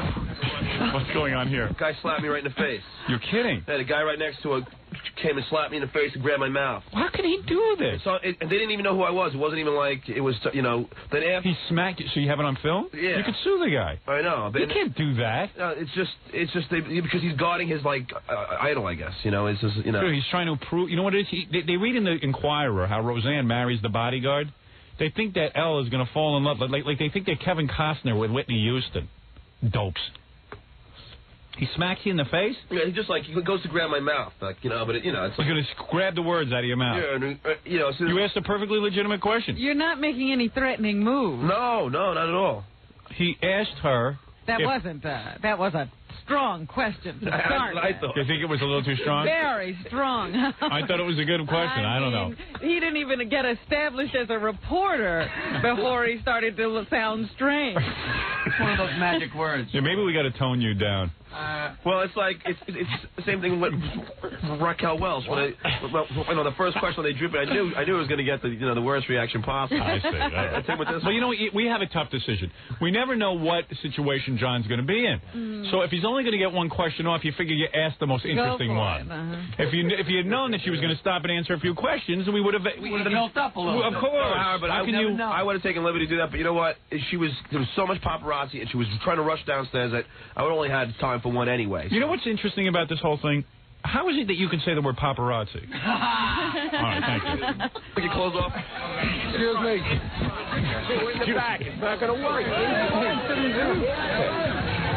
I slapped the back, too, by the way. You slapped her back or him? How difficult is it to hide your tampon string during swimsuit photo shot? Now, where are you yelling All right, these? now she has to walk down the stairs. Yeah. So all the paparazzi taking pictures. She's walking down the stairs, so I'm hanging over the stairs now. Did she actually hear you? Oh, what are you kidding me? She can hear. She's like 5 feet away. Oh, okay. Did she look at you? Oh yeah, she looks up and and she's like totally disgusted. Like if you see her face, she's repulsed by me. Why does Christy Brinkley seem to resent you so much? Why are you taking class? Why are you teaching? She's teaching how to look pretty. What's the matter with you? Oh, you're answering? Whatever. And then a guy went in and just started asking. But she was gone after that. But Grillo told me because he was there. He said that her face was totally repulsed. Really? As soon as that's how I feel about you. As soon as I said ejaculate, she was just like, "That's it." Well, most girls feel that way about that word. Let me see the rest of the questions because they were very good, Robin. They really were. That question was really too tough. Think it was too tough a question? All right. If your name is L, why do you bother writing the other 3 letters? That's good. That's a good one. Would you ever get implants if you felt that it would get you even more work? Did you vote for Pataki or Cuomo? Does your gynecologist pay you to have the examination? Do you resent the fact that people find models to be self-centered, pampered, overpaid, empty-headed, big-breasted mannequins? How do you combat yeast infection? Ever videotape yourself making love? And there were more. But she didn't sit still for the in-depth. If she had hung in there, she would have heard some good questions. Yeah. The thing is, I never... Stuttering John is a weird guy, though. I got to tell you. Listen to this. Evidently, you see, a lot of people don't realize how our office runs. Stuttering John hates Gorillo. Mm-hmm. I don't hate Gorillo. And Gorillo hates Stuttering John. Tell the truth. No, I don't hate Gorillo. You guys don't like each other. We argue a lot, though. You argue a lot because John feels he's been here the longest, and he really feels that Robin's already enjoying this. And I'm just establishing. I love this. It's only getting better. Watch. Just sit back and relax. John really feels that he is the guy in charge of all the interns. King of the geeks. He's a lieutenant commander intern. Hero of the stupid. Yeah, but seriously, am I right? That's what's put on me. That's. No, if you ask Gorillo to do something you can't believe... If somebody screws up, I usually get yelled at. I usually get yelled at. Right. So you feel that Gorillo should answer to you. True? Well, tell the truth. Yes. I feel that if I say something that, that makes sense, then I'm sure that you would want, and Gary would want, even today, I can give you an example. you know, he should listen, but he doesn't. Like, what happens when Gary's not here? Do you become the producer? Yeah. And does Grillo listen to you then? For instance, when I was producing a show when Gary was out with Jackson. Yeah. You know, you were on a riff, and Grillo wanted to bring in his ideas for Jessica Hahn. Right. But you already had the idea you wanted about her rolling the booger in her nose. She says, John, can I bring this in? I said, no, he's already Gary. He's already on the subject. Right. So I come in here to say something about Jessica, and what does he do? He comes running in. And gives it on Jackie. You look up like, what's this? Yeah, he distracts me. Yeah, and I get nervous. I see pieces of paper. I mean, what is he doing? Because he won't listen to you. No. And then. Well, see, in that instance, he's got to listen to John. Absolutely, but because John is smarter than Grillo. Constantly says to them, I don't know how John handles it, but he turns everybody off. Is what happens. Yeah. And what he usually says is, "Look, you know nothing. At one time, it was me and Gary. We ran this office by ourselves." But that's my defense. I had no other way to. I really don't know how to say. Like even today, for example, let me explain something that happens today. Grillo sits across from me at Kathy's desk. Right. And he does the news. Right. Right. So he works on Robin's news. Yes. So Spazzle's here. Right. Right. Does nothing. He's sitting next to Grillo. Grillo's sitting by the phone that rings. So if a number of calls comes through, Grillo's got to answer it because I can't answer all of them. Right. So now, why should he be answering the phones when he can do the news at another desk? There's 5 desks in the building. Right. He can go do the news like every other Robin's intern. He doesn't need to sit there. Every other intern has done the news in Robin's office. Right. So now he's got to sit across from me. So now Basil can't answer the phone. So now Grillo's got to answer the phone while he's doing the news when we have Basil sitting there twiddling his thumbs. That makes perfect sense. I understand everything John's saying. Don't stand in front of my camera. I'll kill you. Go ahead. Yeah. I live for that camera, okay? I got a mental problem. Go ahead. I've sat in that desk for over a year and done that, and all of a sudden now... But we never had so many interns. Now we have people sitting around twiddling their freaking thumbs. If he has a good idea, there's no place to go. Wait a minute. Go sit in my office. There's a delay. There's a delay in the office. I hear in our office over here, you hear the direct So why don't you go in the Jock Lounge and do the news? There's no table in there. Grillo, how about Robin's office? Why do you need to hear the show direct? Why not? It's just like... Why do you think the show's direct? So you mean you don't want to wait 7 seconds to hear the show? You love the show that much? Well, no. If you need something, why should I be bothered? Like if you need me to go to the store, if there's something that's needed, all right, I'll know where it is. Why should I hear it after the delay goes through? If you need it right away. We'll call you if he needs it right away. We have 2 people. But what if you don't know? What if it's something? I think you have to break it to him that he's not that important. Yeah, I know. It's not even that I think that I'm important. Well, there's enough guys. Isn't Richard listening to the show? Yeah, Richard listens to the whole thing direct. If anything happens, he calls and tells us. Right. Any request you make, we hear the second it happens. I think Grillo wants to be around. You've gone on record as saying that you feel Grillo wants to be you. Yeah, definitely. I think I'd like to be like him. He does a good job in the office. Right. And he's very efficient with everything he does. So in that respect, yeah, I would. So you got to hear this one. So last night, for some reason, I was shocked to find out that Grillo spent the night at John's apartment. See, really? Outside the office, me and Grillo hang out and have a great time. Oh. Outside the office. So what happened? You 2 got drunk last night. Yeah. And what happened? And John. Now this is the lowest of all. You're gonna freak when you hear this fellow. He taped you being drunk. Oh, that's all right. Yeah, but come on, it was just for fun. It isn't that he said anything harmful. Anybody. Sure he did. He was bad-mouthing Gaines. I wasn't bad-mouthing. I was kidding around. You weren't kidding around. Well, I said good things about him. No, you didn't. You were so drunk, you didn't even know what you were saying. First of all, you got a drinking problem. I hope you know. I haven't gotten drunk in a week. When you get drunk, wait till you hear him. No, it was so funny. I thought I was doing for the show. He was babbling and just rambling, and in a drunken stupor, I said, Howard's got to hear this. So I taped it, but now I'm in trouble for it. All the interns fight with each other. He asked me, what about Ganji? Yeah, because I wanted to get you going. It's nothing that... I was kidding around. It's not that I wouldn't. What a pal, huh? So how do you hide a tape on him? Where do you see it? He had the tape recorder on the floor. Right in my room, and I just popped it on. And you didn't know it was on? I didn't know it was on, but it's not anything that I thought about. Screaming? Let me listen to what you said about I was kidding. I was kidding around. Well, let's see if you were kidding. Let's see. Let me hear this. What's that? That I ain't Ganji. What do you think his problem is with Ganji? Laziness? I think it's whatever they've been saying, man. That dude, his whole life, parents are like, don't worry, Michael, we'll take care of you. So he's just like, he's like real. He's spread out nice and easy. So he used that. He's right as right as fast. So you're saying it's very hard to understand. The taping is terrible. But what is that music they're listening to? I don't know. Be proud. It sounded like a NAMBLA meeting. What are you saying? I can't. Did you understand that? Yes, I did.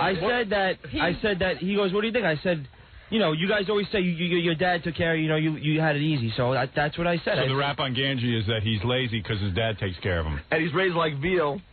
And that's why he's fat. That's what he said. Should I play on here? Yeah, he just goes off on Ganji. I thought it was funny. I was just. Yes, this is happening. Yeah, he never had muscle a day in his life. That kid. I remember. I'm telling you. That's why he's fat. He never did. His parents saw you feed him. It was from 1 year to the next. That's because he stopped playing football. That was the only thing that kept him skinny for a while. He had to lose the weight. He wasn't in regular football. Get some doofus league. Ganji's always going on how he played football. He played football with his friends. Ganji, what is that football you played? Johnny Mac. Yeah, what is that? It was Pop Warner. What's Pop Warner? It's a city league. It's a city league. It's a city league. It's for guys who can't make it into a high school team. No, like they have to take you because you get paid. Because you pay them. Just move the mic over, you guys. Can't you see there's a camera there? Gorilla's bumping me out of the way. Stupid. God. Yeah, none of you really should be goofing on each other. So what is it, Gorilla? You were making fun of Ganji because he never had to work a day in his life? No, it's not that he never worked, but that's what I was kidding around about, yes. Right.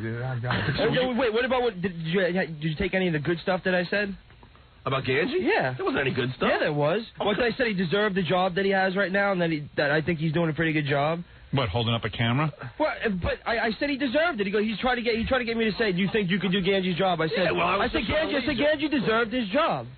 Ganji's I mean, the quality of the tape is really bad, but I think what you said is that Ganji, Joe goes, "What do you think of Ganji working for E?" And he goes, "He sits in the back doing nothing. He's probably hanging himself." No, I said that when he was back there on the computer. He used to sit back and do nothing. I said I felt bad for him when he was back there. All right, very good. What kind of football did you play, Ganji? It was Pop Warner. What is that? City Conference League. Were you shirts or skins?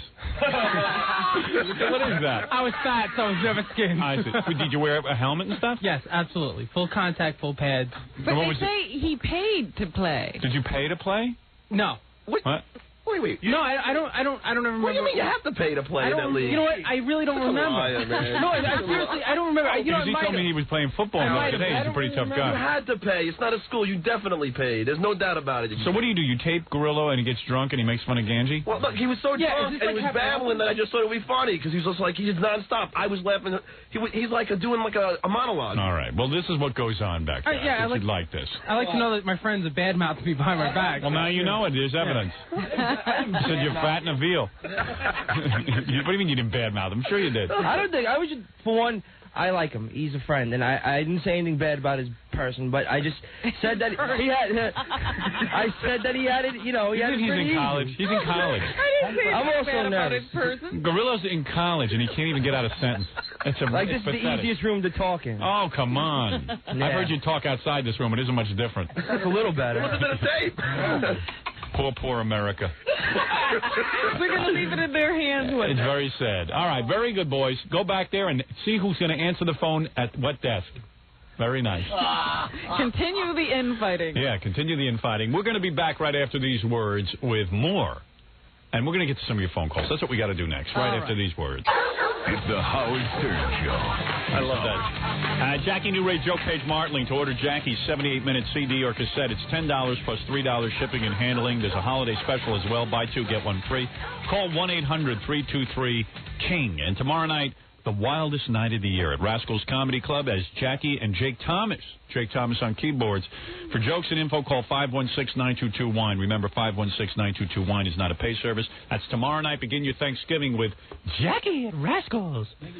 All right, yes. Tomorrow night really is the wildest night of the year. That's the one that Jackie has actually deemed it. I know you use that phrase a lot. He loves it because it's a big 4-day weekend. Listen, never mind old Jackie. We got a problem on our hands. Do you know about this? No, what? All right. Well, I've invited Pat Cooper in today because first of all, Pat Cooper is one of the few guests on this show that always has an open invitation. Yeah. And Pat is out there screaming and yelling in the hall, and nobody thinks it's a put-on. It's not. What's he screaming about now? He knows that we're going to have people here. Now I'm glad I'm inside. No. I mean, listen. Here's the deal. We were having a discussion with Pat on the air 2 weeks ago about the reports we were getting that he was bad-mouthing you in public. I didn't believe the reports because, after all, Pat's my friend. I mean, who else gets an open invitation? I've said I think of Pat like a father. Has a problem here. Right. I think of Pat like a father. All right, a grandfather. Whatever. And I said, I can't believe Pat's going around town bad-mouthing me. And Pat's out in the hall going nuts. And you know how you know it's real? Because he's been calling Gary all week screaming at him. No, he called me right after it happened, right after we had him on the air like 2 weeks ago. He called me. I just want to clear the air. And the next day, he was really upset. He doesn't understand. Get him in here. Just trying to clear the air. I'm just trying to clear the air. I remember the phone calls. He was belligerent then, thinking that we were somehow setting him up and believing these other guys. No, the only reason I believed these other guys was that the calls were coming in separate. In other words, it was like, No, it's 2 seconds. Is he going to be all right? I don't know. There's been some discussion that Pat's going to come in here and beat me up. Tom sent me in the hall. I should. Pat, are you going to beat me up? If I'm on trial, I told him, forget me. Because it's wrong. You understand? I'm your friend, and I don't want to hear no three idiots turn around and tell you. Sit down. No, you're blocking my camera. I don't care about your camera. Come on, seriously, sit down. You're blocking my camera. Don't be a part-time friend. No. You be 100% friend to me. Now I'd have put myself. I'd have threw myself on it. I'd have thrown myself on the phone for you. No, you're out of line. No, you're out of line. No, you're out of line because you turn around, don't call me for 3 months, then you get 3 skivoses who call up and say that Cooper bed. Now there's where you're wrong. No, I didn't call you for 3 months because you were the only guest who has an open invitation. You had a hook. You had a hook. Don't give me that. You're looking for a hook to get me riled up. You got me riled up. I've been riled up since that time you called me. Listen, can I ask you a question? Call me as Pat Cooper. Can I ask you a question? Can I ask you a question? I don't want you to ask me nothing. Listen, this is interesting. This is entertainment. I am a genius of myself. Right. None of you. Right. None of you. You are a genius. I'm your biggest fan. I will not allow you or anyone to take my dignity or my pride away. My father couldn't do it, and not son. You're a stranger next to my mother, father can't do it. And I'm sick of this crap because you know something? What? You got to be in A company. Don't put me in B company. Don't tell me Sam Kinison is your idol, or Sam Kinison's brother turns around and says, I didn't pay much. I know you didn't because you're Sam Kinison's brother, a drug addict's brother. All right, now listen to me. Listen to me. Now wait a minute. I didn't finish. No. I didn't finish. Am I going to get a chance? Don't idolize a drug addict over me. How dare you do that to me? What are you saying? I can't. How do you idolize a drug addict? I idolize Sam Kinison? What do you tell your children? What do you tell your back off? Wait. What do you tell your children? You're going to allow me to talk? No, I want to finish my conversation. What? I should idolize Pat Cooper? You turned around and you had a drug addict for your idol. Now, hold on a second. What does that tell your children? I will go to my grave telling my children that Sam Kinison was a great comedian. Whether he's a drug addict isn't the issue. Oh, yes, it is the issue. Why is that an issue? Because he was a great comedian when he was on dope. Oh, that's not true. That's insulting. Don't insult Sam Kinison like that. Yeah. You saying to me that Sam Kinison was not a great comedian? I'm not saying that, but he was you told him when he was alive. Now you're telling me. Now you're being a fake. I'm medication. Now you're telling me you're fake. I'm medication. I'm medication. Now you're telling me you're a fake. My soul, baby. My soul. Now you exposed yourself. My soul, pal. You exposed yourself. I don't expose nothing. I expose my soul because my problem is you told Sam Kinison. You told Sam Kinison when he was alive that he was a great comedian. I never. Hey. You said Jackie Mason was the greatest. He is great. I was the greatest. Everybody's the greatest. No. I hate her. I wanted to die. Now you're a Perez. You are jealous. You're going to tell me when Sam Kinison was alive, you went around talking about that Sam Kinison was a great comedian. Now that the man's dead, you're going to pee on his grave? No, that's wrong. Now you got to take it. Now you got to take it. Now you got to take it. Now you got to take it. The guy's dead in the ground. You're going to say he sucks now? That he was only funny when he was on medication? He's dead, not me. Don't you give it to me like that. Yeah. He's dead, not me. He deserves to die because he had it. Why? He used a accident. The man had a car accident. I'd like to know. What does that got to do with him being a great comedian? Was he a great comedian? Was he a great comedian? Was Sam Kinison a great comedian? No.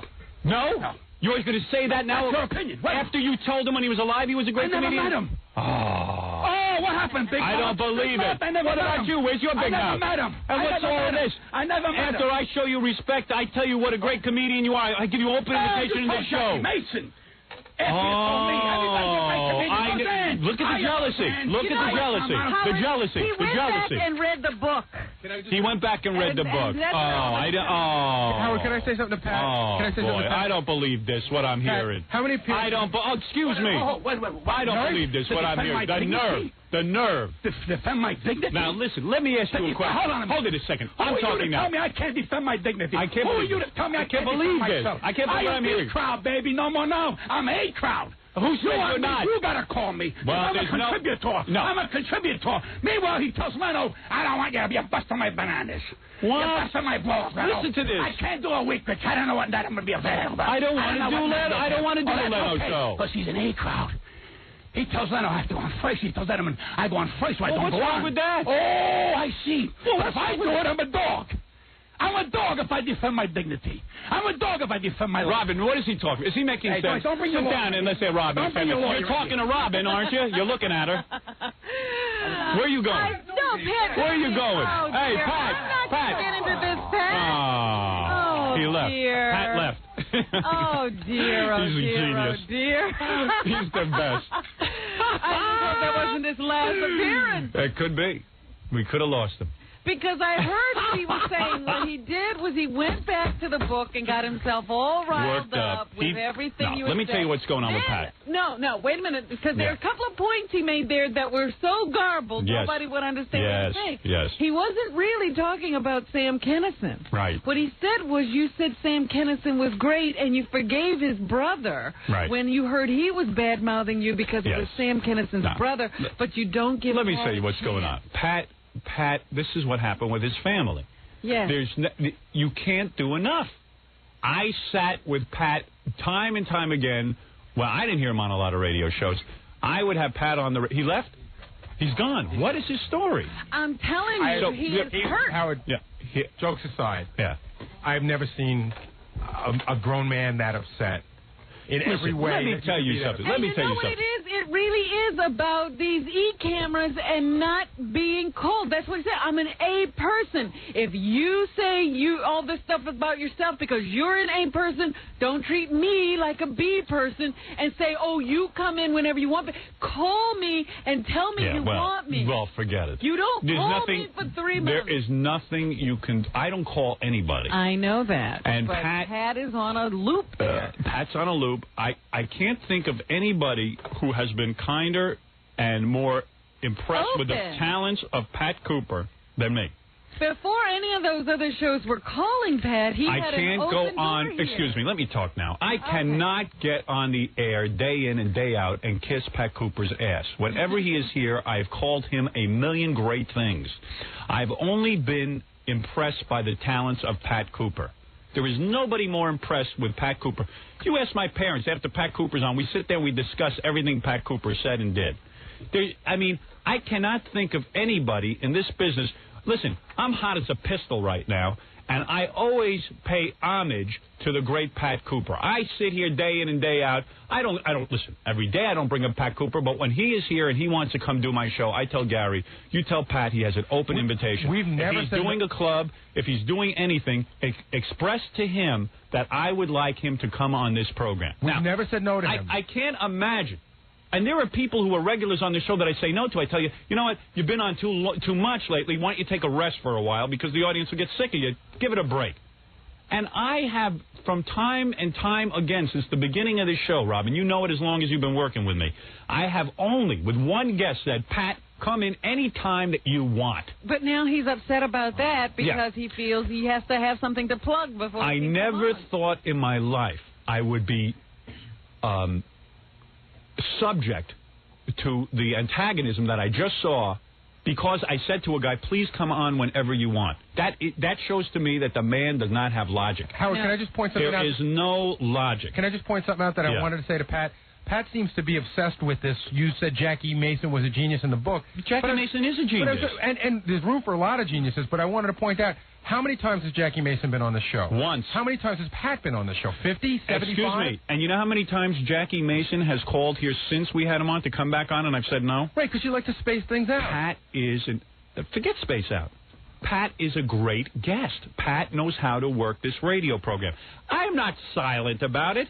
I'm the first. Listen, you think Letterman started having Pat Cooper on because of what? Out of the clear blue? Well, I know what Letterman's shtick is. This is the big audition for the Letterman show. Pat couldn't get on those shows before he started doing this show. You know what his biggest gripe was before he came in? Was that I refuse to be insulted by Pat Cooper because now I'm hurt. Now, when I sit and listen to a tirade against me, someone who's been a big supporter, look, I got ratings before Pat Cooper. I'll get ratings after Pat Cooper. The point is, I like Pat a lot. I think Pat's hysterically funny, as we just heard. I mean, that was a brilliant performance. But there is nothing I can do to please the guy. As a matter of fact, I got to tell you something. So all of these people called. Listen, this is what happened. Let me tell people what happened. Gary's sitting back in the office, and a couple of months ago, weeks ago, he receives a call that Pat, some fan said Pat was bad-mouthing me somewhere because I haven't had him on in a while. So I thought that was kind of funny. Yeah, you didn't react to the first phone call. No, I didn't. Then a couple of weeks later, Gary got a call from some other individual who said, hey, I ran into Pat in the Village. Pat's a New Yorker. You know, he lives in Vegas sometimes, but he's in New York a lot. So I thought it was really funny that Pat was going around bad-mouthing me, but that's Pat. I didn't ban him from the show or anything, so I said, hey, let's call Pat and have him, So Pat was yelling at them, and I thought it was really great radio. So today we had all the people lined up to come in and face Pat, and let's have it. Uh-oh. It would have been great radio, and it would have been great for Pat. He's not on trial. Yeah, but he doesn't want to be part of a trial. He doesn't want to get into the fun of it. And look, can I point out something else? Because Pat was ranting about something that was hard to understand and hear that we discussed off the air quite a bit. Yeah. About a day or two after Pat, we had this thing on the air with Pat, a listener called in one morning at about 7 o'clock and said, hey, Bill Kinnison's got a radio show in some place in California. He's bad-mouthing you. Yeah. And you said... I said, wait till I hear the tape. I wait till I hear the tape, but I'm sure Bill wasn't bad-mouthing me because Bill's a good friend. And then that's what set Pat off to call me again, because he said, wait a minute. So I heard the tape. How come? I heard the tape, and Bill was nothing but complimentary. Yeah. But this was even before Howard heard the tape, and Pat's whole beef was, wait a minute. I've been a friend to you guys forever, and I'm on trial, and somebody calls up and says, Bill did this, and right away, oh, no problem. Right. I explained that he was saying that Bill got a no, bye it was a because different. It was Sam Kinnison's brother. Wrong. It's a different situation. Bill Kinnison was on tape. All I had to do was hear the tape, which I did, and I wasn't insulted by it at all. But Pat wasn't waiting for that. He simply reacted when he heard you were going to listen to the Howard, tape. because, guys, this thing goes back even further. Pat's biggest regret before was that you didn't invite him on your E-interview show. Right. Yeah, well, that, you know what? And now you want him during sweeps. No. Oh, now I want him during sweeps. Yeah. Oh, I see. He's really paranoid. I tried to explain there isn't sweeps on the I don't know if there is, but I said there wasn't. Pat's going insane. So just so you know, I tried to talk to him, but he just wouldn't talk like a normal person. I left him at the elevator. Did you get in the elevator with him? I have never seen another human being that angry. He was so angry, and he was getting on the elevator. But over what? I didn't say over anything. Yeah. But we were trying to talk to him and trying to calm him down, and it made it worse. Always get my father on the phone. Get my father on the phone. And he said to me, Jackie, don't give me any of the crap. He wouldn't listen to me either, and he got on the elevator, and I think we were all actually... I didn't get on the elevator with him. He was still kind of talking, and I just, watched the doors shut because I don't know if I was scared or whether I didn't want to invade his space, but he got in the elevator, and then we thought about it and thought we should chase him. And when we went down the elevator, he was gone. Nobody out there knew which way he went. Well, he's like Superman. He's here with another guy, and the guy said he left his papers here and his stuff here. I was scared he was going to come here and start beating up people in here. Yeah, I know. There was discussion about whether you weren't in on this, Robin, but there was discussion on whether Pat was so angry that he was going to come in and beat people up, mainly me. What, the one thing I can say, I was getting, I've been working kind of hard and I was pretty tired, but Pat got me up. Yeah, that was pretty good. That's why I love Pat, though. When he came in, didn't you think he'd calm down a slight amount? Didn't you think at one point he was going to sit down and start talking? No. He just He never even put on the headphones. No. He didn't. No. Yeah, he didn't sit down. He didn't put on the headphones. He sat down for about a second. It did he? Because I didn't even notice that. All I know is that he did not want an interchange. My parents aren't on? Your parents' line is busy. Too bad. They're upset with you, too, now. Yeah, now they're upset. Because they love Pat. He's here with somebody, Where's that guy Pat's friend? still here? Bring in Pat's friend. Well, Pat's friend, I think, might have helped get him a little riled up. Oh, really? Yeah, you know how people work on you. Yeah, Maybe right. that was the situation here. So what are you going to do with all those people who came down to confront Pat? I'm going to apologize to him and send him home. Well, a couple of them were pretty scared to be here. One guy... Maybe it's better they weren't near Pat. One guy said that he thought that Pat was connected and he was afraid of Pat. He wanted us to block him out on the E-show. Here, have a seat. What's your name? Hey, how you doing? Roger Watkins. Roger, now how do you know Pat? Pat had read a screenplay of mine and wanted me to write a comedy show for him, but he considered it too sick and demented for him. Maybe I'll do it. But he thought you might like it, so that's why I was here today. Oh, you were here to meet? Right. So, it was really weird because, How well do you know Pat, first of all? Yeah. How well do I? There's Robin. Peripherally, I've been with him on a few, engagements. And okay. Pretty well, Anyway, the point is that, you see, there's no talking to Pat. And you know what? Do you understand his point? I don't get it. Yeah, could you explain it to us? Okay. We're just trying to get to the truth. If Pat's going around, listen, I bet you Pat might have said a few bad things about me here and there. Not to me. No, not to you. But I'm saying, he might have. You know how he gets, because I've seen him get angry over stuff that I don't even know what he's talking about. I've seen Pat. We've had him in here a million times, and he has grievances with people that make no sense whatsoever. I know. I was waiting for Pat this morning, and these 3 or 4 guys came in and said they were here to be on your show. Something weird happened. Right. Then they asked me who I was with. I said, I'm waiting for Pat. So they said, oh, you're going to like this or something. And that was it. Right. So then Pat came in, and I said, 3 guys were here. They're going to talk about you or something. And you're the one who blew it. You got him nuts. Oh, Jesus. Gary, why did you put Pat's friend in with the 3 people who were here to talk about Pat? Of course we would separate them. Oh, Jesus. So it's Gary again. It's Bob Fuhai. Of course. Ruining my show. No, not at all. Those guys told me they were here, but they didn't. Yeah, but they shouldn't have been around you. Had them with you. Well, there was no way to get in this morning. Oh, Gary, you moron. No, it really wasn't Gary's fault. So and they didn't say they were stupid. going to say anything bad. Yeah, if you had said, I would have positioned it to Pat where he would have had a choice whether to talk to the people or not. I would have made it good. Oh, no wonder Pat's all upset. Yeah, he thinks you were going to ambush him. This guy was in the room with the 3 people. Well, he shouldn't have been. But wait a second. Howard, hold on a second. Sequester. Howard, listen. You got to listen. What happened? I'll tell you exactly what happened. I'm in here during the show. Gorilla greets the guests when I'm not here. I pulled him to the side, told him exactly what was going on. This gentleman was in the front area, and Gorilla was to wait for those people and put them in the back, which is exactly where he put them. So how were you in the same room? What room were you in? Next to the elevators. In the lobby. In the lobby. Yeah, in the lobby. But that wasn't Gary's fault, no. No, whose fault is it then? I don't think it was. It's Gorilla. He's going to pass the mic to Gorilla and Howard, wait a second. Pat Cooper never comes with anybody. When was the last time anything, Gary? Well, when was the last time? Who would be waiting for somebody? How would you wait to sequester someone away from Pat when Pat never comes with anybody? Pat could have wound up in the elevator with those guys. Yeah, but I had them come a half an hour early, Robin. We only have one way in. There's one way in here. If you tell everyone to be here at 8 and you tell Pat to be here at 8:30, what more can you do? So this guy goes ahead. I'm sorry, I don't know your name. Roger Watkins. Roger Watkins. Roger goes ahead and tells Pat. Right, but there's no way around it. And of course, it would have been done. It would have been done good with me and Pat on the air. So when you told Pat, he went ballistic. No, but I didn't tell Pat anything. I just said there was 3 guys here, and he seemed to know who they were. Yeah, right. Yeah. He was probably on the lookout for it. But really, Robin, I can only schedule them as much apart. There's nothing else you can do unless we get a tunnel up the back way.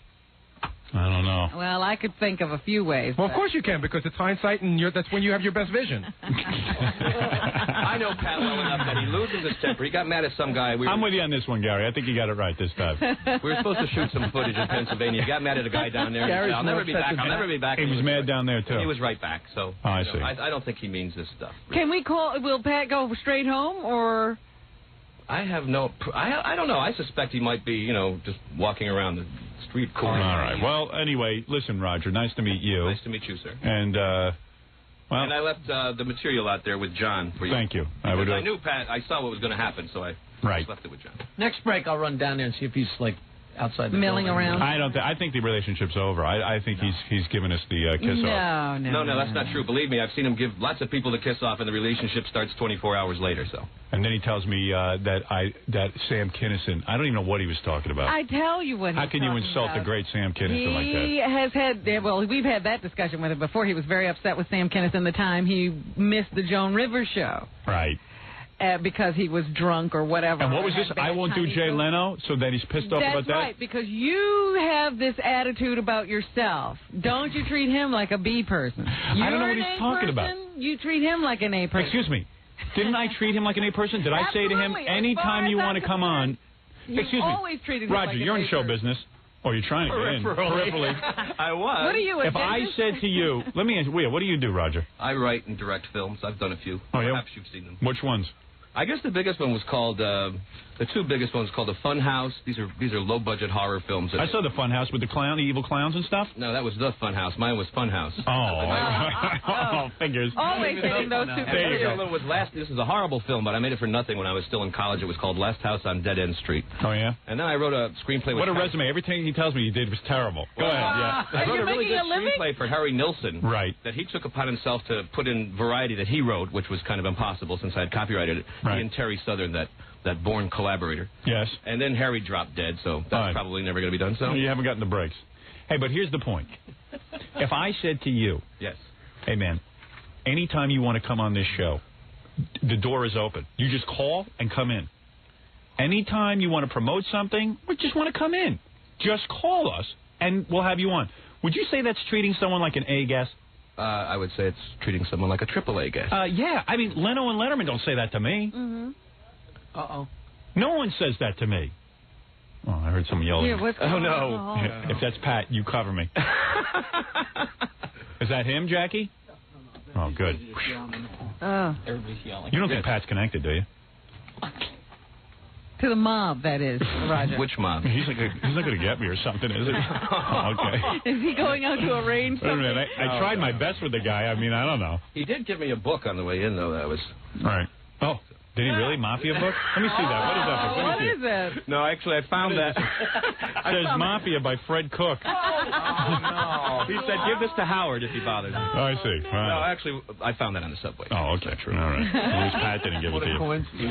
But you would say that that's treating a human being about as nice as you can treat him, right? I would, yes. That's just showing the ultimate respect in show business, isn't it? I would think so, yes. A man of your caliber, yes. Right. I mean, I've got a show that's hot, people listen to. You would have to say that certainly no one has extended a loving hand more than me. Except perhaps Joe Franklin. If Pat was as hot as I was in show business and he said to me, come on any time, you would say, hey, that's a damn nice guy. Yeah. And you gave him a whole rebirth to his career, and he always admits that. Yes. All of a sudden he's packing clubs, he's got the whole young audience, he's got Letterman. What more can you do for a guy? You can't win with him. But he's acknowledged that. Yeah. So a couple of people called up and said he badmouthed me. So, hey, let's go with it. Let's find out if he badmouthed me. Can't understand that because Pat is always ready to go toe-to-toe with anybody. And because maybe there's some truth in what they had to say. And also, let me say something.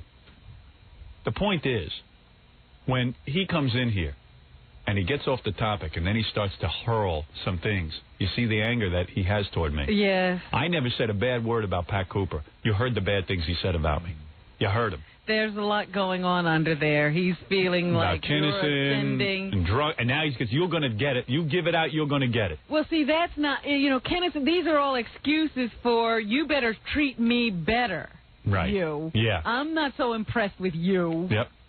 Well, okay. Hey, listen, what can I do? I thought I acted. What is that? You say this one's great and I thought I acted honorably. Tell your children this and that. Yeah, what do you tell your children? What do you tell your children? What do you tell your children? Oh, boy. Oh, boy. Why the anger? Why the anger? I have to tell you, that room of people, that was supposed to come on. They're all glad they're not him? When I opened up the door, Howard, it looked like Diary of Anne Frank. Yeah. They had the door shut. Yeah. They were all huddled like they were waiting for Hitler. Right. Because they're all frightened. Right. Because they're listening on the radio. And maybe you ought to bring him in. I ought to calm him down. All right, bring him in real quick. I'll calm him down. I'm just worried about Pat. What was it? What happened is a lot of people ran into Pat on the street over the course of months. We kept getting calls from various people saying, hey, Pat was out on town. We asked him. Yeah, and it was always different locations. It wasn't even like these three people were in the same place. So I said, hey, this is kind of funny. Pat might be a little pissed off or something. We haven't called him, but he knows he can come in any time. So when I called Pat, I said, hey, how come you going around town bad-mouthing me? He got all confrontational. That's when it started. So we brought the people in, so it would be a bit and everything, but... A Thanksgiving bit. Yeah, something fun, something to riff off of. Yeah, well... I mean, he could defend himself. He's a big boy. You saw him. He's perfectly capable of speaking. Hey, you got a lot of listeners out there. Maybe somebody saw him. Maybe we can find out where he is. So here's the various people that ran into Pat, and I thought I'd bring them in and they could mix it up with Pat. Maybe I should give up my seat at this point. Yeah. Okay. Actually, this is the guy that started it all. Not started it all, but this is the guy that met Pat in the post office. Oh, how you doing? I'm fine. Maybe it's better you didn't get to see Pat. Yeah, at the rate he was going. Yeah, I thought it would have been fun, but I don't know. I don't think Pat was in the mood. Well, I don't know. I mean, yeah, you guys, cover your face. I'm covering mine. I wasn't exactly gung-ho to do it, but I said, I just got back from my honeymoon and said, what the hell? Yeah, right. And tell the story. Okay, so but Pat, absolutely, I mean... what's the big deal? So Pat was hurt. He could have said, I badmouthed you a little bit. As far as what happened, as far as what I had said, I mean... Do any of you know each other? I mean, you guys don't know each other, right? No. And what about you? Here, come over to the microphone. This guy's all shook Now, this up. is the guy, Howard. This is the guy that wanted his face like that was really scared. Were you really? I'll stand in the shadows. Not that I was scared. It's just when I had promoted my father's business, he had gotten the phone threats. Oh, he got phone. Oh, I see. So you wanted to keep a low profile. I see. Right. now, Howard. Who's this girl? This girl here is, step on up. Can you just step back for a second? Right. She called us after the whole event. She was in the post office and and she didn't even know who Pat Cooper was. Right. Well, I really didn't know what happened. Like, it was just weird. I walked in and some guy was yelling, and I had no idea who he was, and I told my mother what happened because she listens to the show, and she heard him call. And so... Maybe it's better you guys don't confront. You know what? Yeah, I think you're right, Howard, that there's a grain of truth to everything. And Pat is really upset, and he didn't know what to do, I guess. So he just started attacking. Honestly, Howard, that wasn't the first time that I've seen him in the village. I live in the village. Right. And I was in the post office picking up a package. And I just thought it was funny. I mean, I walked out of there, and it was almost surreal, because I know who he is. I thought it was funny. I thought he would have had a good time with it, but I don't know. He's like getting like completely whacked. Obviously, I wasn't upset about it. I mean, it was almost surreal, but what happened, what set me off to call you almost, was about... I'll say 3 or 4 months previous, I was in RKO Video, and he had come in the store and asking for a copy of Snow White or something, and they didn't have it, and he made a scene. Well, hey, listen, Pat's. So I didn't say anything. Pat's a great character. You know what? I didn't even get bothered that he was going around town bad-mouthing me. It was just a misunderstanding. So I thought we could have straightened it out and had a good time with him. But and finally, Howard, these are the guys that met Pat in the meat market. Oh yeah, how you doing, man? All right, pretty good. He was bad-mouthing. I never seen him before. I never knew how he looked before my friend Jay told me. All right, so listen. It didn't work out. Meat market. Maybe it's better it didn't. Because Pat seemed pretty on fire. What? We were shocked by what he was saying. We couldn't believe it. Yeah, well, all right. It didn't work out well. Oh, well. Or maybe it did. Remember, let's end this whole thing with saying we love Pat, and this was not a trial. Yeah, I'm a little hurt by what he said. I didn't understand the anger toward me. I thought I'd been a pretty good guy to him. You can ask Gary when he called. I mean, I didn't want to come in here to bury the guy. Nobody. I think he's a funny guy, and I mean, I had just called on a whim almost. Because it was really funny. I mean, we would have had a good time with him, but obviously, who knows? He doesn't have a sense of humor about this. No, he doesn't. I guess not. No, I guess not. Like Pat Cooper's family here. Yeah, it sure is. Hey, thanks for coming in, though, you guys. Sorry you didn't get to... Well, yeah, we'll sign some books. All right, all right, we'll be back right after these words. Thanks, Roger. All right. We're back with the Howard Stern Show. Gary just said to me, he says, I never would have thought 2 years ago that not only wouldn't we be talking to Pat Cooper, but Richard Simmons now is mad at it. It's just like those two guys don't exist. The old guard is falling apart. For no fault of my own. I just bring out the worst in people. Pat was a scream today. You gotta love him. You gotta love him. And you know what? He is a little wacky, so you can't be mad at him. Well, that's what I was trying to say. There's no reason for you to get upset because all that stuff is going on in Pat's head, and this is what happens with him all the time. But look what's going on in his head. At least he's bold enough to tell you what's going on in his head. Yeah, he'll let it out. He doesn't keep it a secret. There's some wild stuff going on in Pat's head. and you go on Leno. You don't go on Leno. You say you got to go on first. Yeah. Oh, that drives him nuts. Like, excuse me, I'm running my career. You run yours. That's okay? Yeah, it's okay with me. You don't have to go on. I guess Pat wants to get on Leno, Yeah, he would never turn down a shot. And you're saying, no, I don't want to do it. And if I do it, I have to go on first. Go on anytime. The most interesting thing is when Pat says, I took that from my mother and father. Come on in, Tom. I took that from my... I didn't take that from my mother. I didn't take that from my father. Everyone's his mother and father. Right, and they're a lot closer to me than you. Yeah. He said that they were trying to take away his dignity. Now I'm trying to take away his dignity. Because you're treating him like a B person. I just have two things to add. I have never seen anybody that angry my entire life. Not Jackie, and I grabbed Jackie to try and have him warn you. Well, Jackie went out. 1 second, hold that thought. Jackie went out into the hall afterwards to, because Jackie's good at like schmoozing a guy, wrapping his arms around and said, "Come on back in." Yeah. So Jackie went out and did that move, and Pat said, "Don't hold me, Jackie." He got into the elevator. Well, I didn't even get that close. I didn't get within arm's length. And you said he was crying in the elevator? We were about crying. Yeah.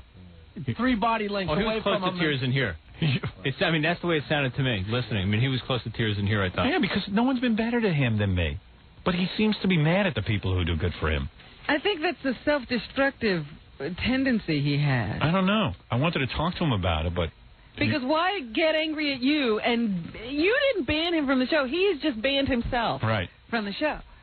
No, there was one other time I had contact with him was when we were doing our Comedy Riot promotions. He showed up one year to open for us, and it was terrific. Yeah, he's always great. And we were going to pay him, and it was the night of a big prize fight, and he only did half of what his normal set was supposed to be. And to his credit, when he was done, he said, I know I'm not giving you what I was supposed to give you. I got to go see this fight. You don't have to pay me. Right. Yeah, he's a gentleman. It's weird logic. Do you think I was bad to him? No. I mean, I don't think that there's anybody else that I've ever heard on the show who has an open door. That's right. There isn't. And I think that kind of says Like even Gilbert, as funny as I think he is, Gilbert used to just come in, and I said, "No, Gilbert, you just can't do that. You've got to be scheduled." In fact, we have asked Gilbert to leave when he does that. Yeah, we've made Gilbert leave. Gilbert would be the only other one I thought that has had as much access or even close access as Pat did, and he didn't have the access Pat does. And if Pat said to me, "Hey, Howard, I want to come on for a solid week," I would let him. I like Pat that much. We have never said no to him. I mean, a very entertaining, very funny guy. Yeah. And when everyone else was saying, "Hey, Pat Cooper's old, Pat Cooper, hey, he's yesterday's news," I never reacted to that. We never would have booked him. Tom came to me. He said he didn't want Pat on my show because he wants young comedians. And I said, no. I said, Pat's funny. I don't care how old a guy is. Don't give me that rap. But I wanted to ask Tom, because once Sam Kinison went off on Tom, and Tom is saying that he wasn't as angry as Pat was. Not even Pat was angry. You're not kidding. Even close. And Tom really ruined Sam Kinison. Oh, yeah, absolutely. Tom put Sam in a... He hit me with a champagne bottle. Yeah. I mean, that guy was mad at me. What happened was Tom was doing a commercial for the radio station. Yeah. And Tom came to me and he says, "Look, you know Sam. Would you ask him, or do you think it would be okay if we use Sam in our TV commercials?" I said, I'd be thrilled, but it's all up to Sam. You approach him. Sam was real hot. I mean, it was at his height. Yeah, and I said, you approach him, and so Sam said, "Hey, it's for Howard. I'll do it." And so I suddenly got my name involved because it was for Howard he was doing it. And I don't care if he does the commercial or not. So anyway, Sam's stipulation was he wanted to be playing the guitar in the commercial. He wanted to show what a rock and roller he was, and Tom said fine. Right, and he wanted his own director. We hired the director that he wanted. Who did he want? Marty Kollner? No, I forget. Whatever. Who that was. So they go there. Tom's there at the shoot, and Sam does records for 2 hours. He's playing. Sam would go off and he's playing the guitar. The whole song. Right. So Tom looks at it, and they put the commercial together, except they have just Sam holding the guitar. No. He played the beginning, but it wasn't 30 seconds of him playing. It was 5 or 10 or 8 seconds of him playing, and then the other 20 seconds was pitch. Exactly. So Sam blew his stack because he felt he was wronged. And, of course, he was mad at me, even though I had nothing to do with it, because everyone gets mad at me. But that was so different, Howard. He was pissed off at something. Pat was deeply, deeply angry, and not even in the same ballpark. And who even knows why? Oh, no. I mean, you can't explain to me. I can explain to you perfectly. Oh, I can explain it to you, too, but, I mean... I think Robin's got it on the money. Right. I don't disagree, but I'm saying it just... But there's no basis in it. There's no basis. I agree with that as well. This situation. All he had to do was say, hey, you could keep denying while those people accuse. So what? I mean, who cares? All those people didn't come out of the woodwork for nothing. Right. I mean, I think there was something there. Right. Exactly. I know. But that was when I saw John going up to try and get him to calm down, and I thought he was going to slug John. Yeah. I had his picture of having to stand in the hall, leaning against the door so he couldn't get in because I thought yeah, right. I was as mad. I mean, other than Sam Kinison wanting to hit me with a champagne bottle, that was as mad as I've seen anybody. That was the most fun. Yeah. That want to go down in history. Oh boy, I told you the guy's a good guest. Hey, we got to run that on E tonight. Oh, Why don't we preempt whatever it is what are we running tonight? It can't be what happened today. It can be better. Actually, what happened is they even taped Pat outside having a tantrum. Yeah. Ooh. Do we have that on tape? Yes. I wondered if anybody, they did follow him down the hall even when he was leaving, and I understand he got quite obscene. They got him the F word. They got him before. Can we play any of that? Can I hear some of it? I mean, I'd like to play it in comment. They're rolling it off right now. So I think he got a whole half hour of Pat, even though he did 7 minutes in here. I think he got more than a half hour. Really. A lot of bleeping, but he never... With bleeps. Hey, where's Einziger? Einziger, come in here. You lazy bastard. You know, when I think of the list of people who have walked off the show, which is very limited. Right. No one's ever walked off like that. What? They're busy rolling it off. Oh, are they rolling it off? I was there. It's at least like 20 minutes of tirade. Wow. Non-stop, yelling, threatening to kick your butt and everything. Really? Yeah. My butt? Yeah, he said, I'm going to kick everyone's butt in that studio if you guys bring those 3 people in here. 3, we had 7. This is before he's talking about. Yeah. Yeah, well, you mean all... Yeah, all the stuff leading up to it.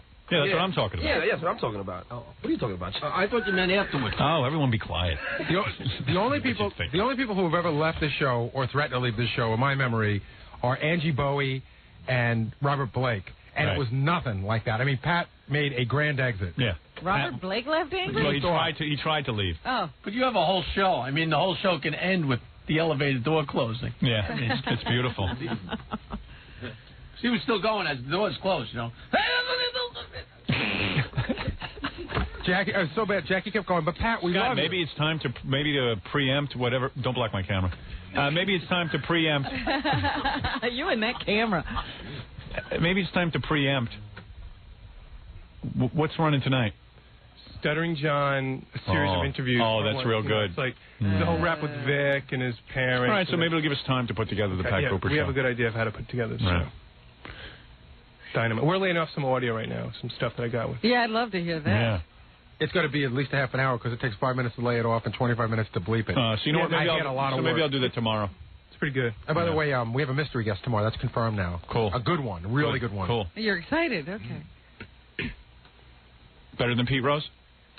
In a way. Yeah? Yeah, you know, everyone's got their own angle. Okay. Completely different. The other side of the world. Is the mystery guest? Let me take a guess right now. Pat Cooper?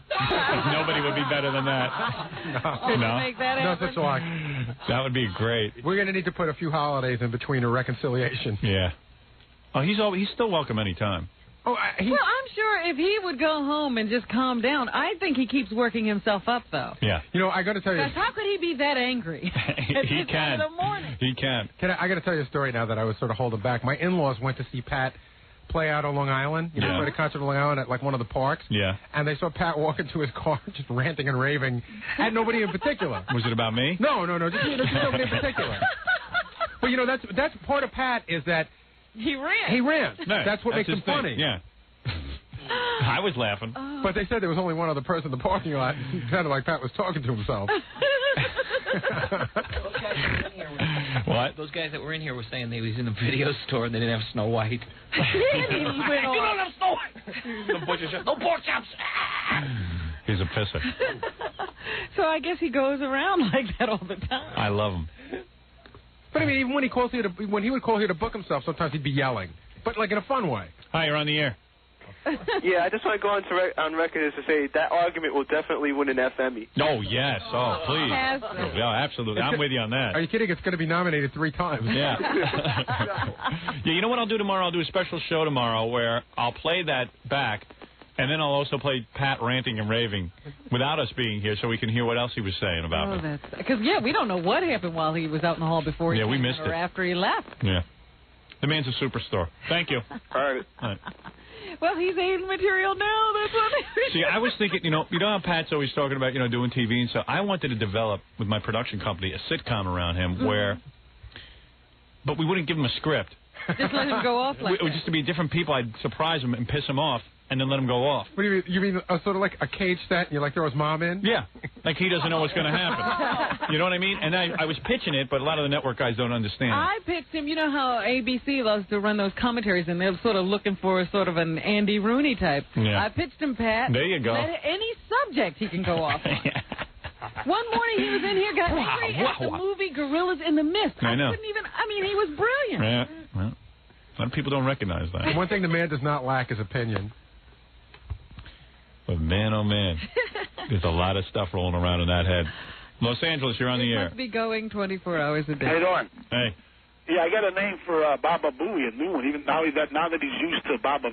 Hey, he's in Los Angeles. You probably didn't even hear Pat. Right. You're on the air. Hey, Howard. Hey. Now Pat, whenever Pat goes out, he's just going to badmouth you guys. Yeah, and then he's going to deny it. Well, you know what's going to happen is our fans are now going to give him crap, which isn't right. They're probably going to tape him going off on me. Yeah, they're going to rile him up so that they can get the tape. Yeah, he better not go to Stuttering John's apartment and watch the football game. Right. His life is going to be hell now. Yeah. But you know what? For some people, I got to tell you, this is really bad. Because for some people, they say, you know what? This is like Bon Jovi. This is making his life hell. Let me go make up with Howard. For Pat, it only drives him farther over the edge. That's right. Got to be careful with Pat. Yeah. Nobody go near Pat. I can't wait. Leave Pat alone. I can't wait until he's back out on the aisle and performing. Getting ready. They're writing the signs now. There you hung up. If I was the club owner, I'd be booking them right this There you go. You're on the air. Good morning. Morning. How you doing? Okay. Good. Who am I speaking with? Howard. Oh, how you doing, Howard? Hey. I hope you realize the ethnicity with Pat Cooper and how, coming from an Italian background. Hey, I know a lot of Italians. He's pretty feisty. I mean, Italians are feisty What, do you think people. that's an Italian trait? Yeah, I don't know. Pat's super Italian. It's a pride thing with him. Yeah, but Pat's got this whole issue with his parents and stuff, and all of a sudden I was lumped in with his parents, and my parents couldn't take away my dignity, and I don't know how you were trying to strip him of it. I don't know, but it's like really weird. You don't want to be tied in with Pat's parents.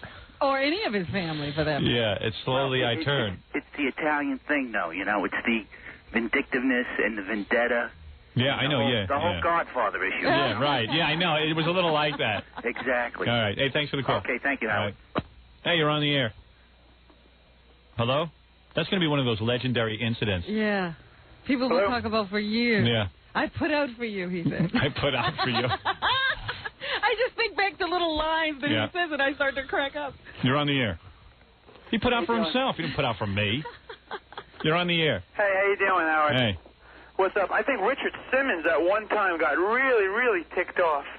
Richard Simmons was ticked off at me, but he didn't express it as well as Pat. And certainly Richard is never scary, even as ticked off as he can get. The only reason Richard Simmons got mad is because, and the day that he really got mad was when he wasn't even on the air with us. That was the day when that guy called in who claimed in the Inquirer that he had gone up to a hotel room with Richard, and Richard paid him money to spank him. And he kept yelling, "Spank me, Daddy, spank me." No, Harry had to keep pulling him in. The thing that I think really upset Richard was you said to the guy, what did Richard say while you were spanking him? And the guy kept going in this weird voice. He kept saying, "Daddy's been a bad girl." Daddy's girl's been a bad girl. Yes, that was it. Yeah, Richard got mad. Yeah, Jackie was able to bring him back, though. All right, thanks a lot, Howard. All right, man. Take care. All right. It's funny that the person who tried to win Pat back was Jackie just after his Patty Davis Reagan fiasco. Maybe he was trying to make up. Yeah, I'm trying to make up for it. But I thought, the ambassador. That's the last person we should send. Yeah, right. Hey, Pat, let me tell you a joke. Don't leave. Don't. You know what was weird? My chance to make up for everything. Come on, I'll bring you back. Come on. Oh, geez, he's gone. Jackie was out there saying, I said, Pat, please don't do this. Please don't go. And Jackie came out and he goes, "Come on, Pat, we love you." And that seemed to enrage him more. You don't know love. Yeah, Pat does. Oh, man. Because Jackie was like really doing a good job. But Pat is right. Jackie does not know love, but you know the rest of us do. We got a fax from the King of All Messengers. Yeah. And he says that he did a phony phone call with Pat. Yeah. Today. I don't know where. Right. But Pat praised you to the hilt. Yes, absolutely. In that phone call. And what Pat was saying when we talked to him on the phone 2 weeks ago was that you don't ever talk about how he praises you. Right. So maybe if we played that phone call. Right. Well, we can erase get it. Pat back. There you go. And then Jackie said to him, "Oh, come on, Pat, don't you see what they do to me in the air? Did you hear what happened this morning?" He goes, "Yeah, but you get $90,000 to take that crap. I don't get paid anything here." Yeah, he does get paid. He gets Pat goes out and does appearances. Paid in better appearances. Yeah. Well, his biggest beef is he's never come on here to advertise anything yet. Everybody else does. So but whose fault is that? I mean, I don't tell him not to promote anything. What's the fun of coming here if you don't get something out of it? Yeah, I mean, I can't believe we're looking for logic. I know, there is no logic. You're right. Well, stop looking for logic. The calls are coming in saying they know where past appearances are, so... I got to say, we've already... don't even think. We've already been getting Pat sightings, Howard. Leave Pat alone. Where did they see him? Guy said he saw him on 47th Street yelling. Oh, really? Yelling down the street. Get a map and put pins in it. Like, moving this way. It'll be like one of those Godzilla movies where the Japanese are tracking Godzilla. We could just have a big map. It's like falling down. He's running around, walking around, ready to kill somebody. Then we can have an ETA. He'll be here in 5 minutes. We should get someone like video camera. If they see, get your video camera, tape Pat walking around. America's Funniest Pat Cooper. Right. Oh, bye. Hello, you're on the air. Yeah, hi. Did you get nervous at all that he was going to get physical? Nah, I mean, I really didn't, but... No, you were real feisty with him. I started getting pissed. Well, he's pretty old. I think I could take him out. Oh. I mean, I think I could have kicked his ass if worse came to worse. You know what I mean? You're in better shape, but he's crazier. Yeah, I know. He'll fight like a mental patient. Well, that's probably. what Jackie said. Keep the retard factor in mind. If a guy starts fighting like a retard, you're in trouble. That's right. I go, yeah, I'm sitting there doing practice karate mode. You're right. He's not fighting by any rules. Yeah, if he's in total abandon. Yeah. Listen, I'm a New York City cop, and I've never heard even a mental patient go off his head. Not to say that Pat's like he was foaming at the mouth. He was, though, because when you see it on TV, Jackie even said, do your impression of Pat doing everything in threes.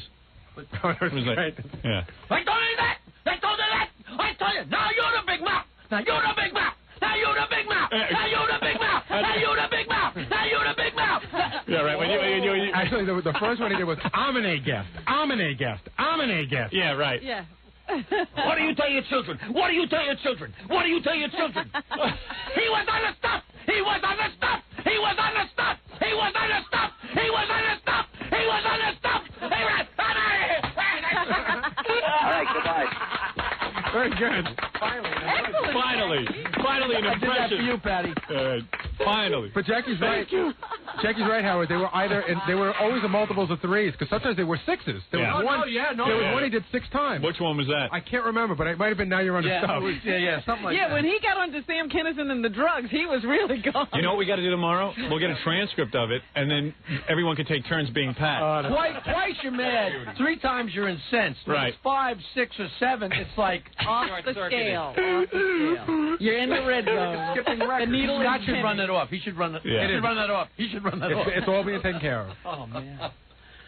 Almost fainted. Now see, how does he have the energy? I almost fainted just from doing that. I know, your skull like, turned red and your veins were popping on but your he head. does that for like 10 minutes and he starts to shake and gets... And you know what? And that's Today why... he didn't even turn red. But that's why Pat Cooper's going to live to be 100, because he has nothing inside. Yeah, I was afraid he was going to have a heart attack right here on the floor. Roseanne's putts. You're up her ass. You're up her ass. Yeah, right. That was the big one. That was Roseanne. You know, this was good.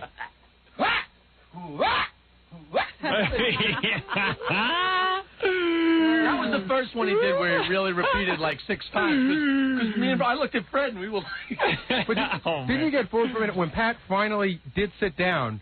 Didn't you think, okay, Pat's sitting down. Yeah. I thought he sat down for a second. A second, he leapt right back up. Yeah. And then at one point, Pat had his finger in my face, and I had my finger in his finger. And I was like we were sword fighting. When you said, now it's your turn to listen, I thought, what the hell is he doing? I don't know, I got carried away. Going over the cop. Oh, I'm not going to have some guy sitting and yelling at me. Well, yeah, that was pretty wild when you started saying, now, wait a minute, because you started to get serious. I said, what is going on here? I got caught up in it.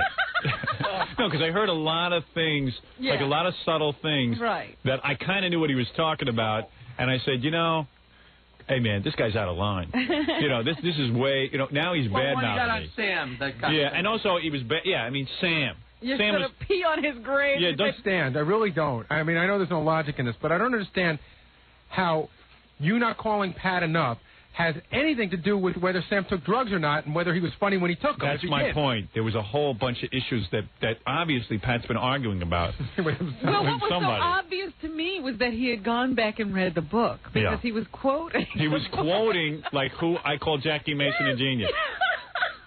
I said, he got so angry he went back and read the book. Now, how is a jealous girlfriend? Is Pat mentioned in the book? Yes. And he's on the very funny. He's upset that you call him a genius, but you also call other people geniuses. No, he wasn't even a genius. I like when he says, I'm going to tell you something. I am a genius. What was the line? I am the genius of me. Of me.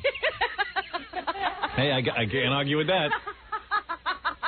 We could spend a week with the 5 minutes that he was in here. Oh. In a week with that tape. Oh, it was hysterical. Yeah. Well, I say, you know what you got to do? You got to get a transcription of it so we can like repeat stuff. You can't take away my dignity.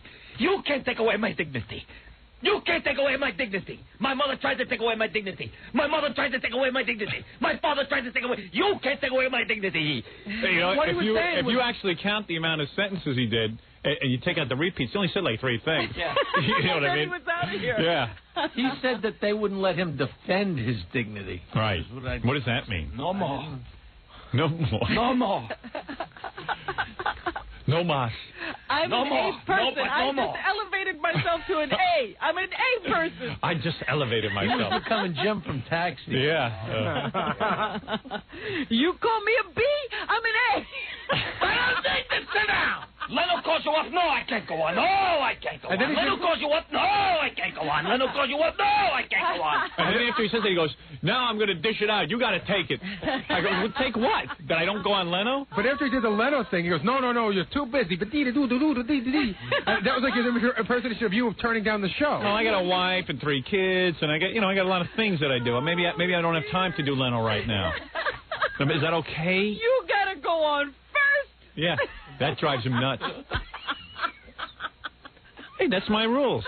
Oh, it was too much. See, I saw that whole thing a different way. I saw that as him saying, hey, if you can demand things, why can't I? Why can't he demand things from us? So what is he demanding? I don't know. No one knows. He never asked for anything. Oh. He never He said. now wants to be called and booked. Don't you get But it? he's never.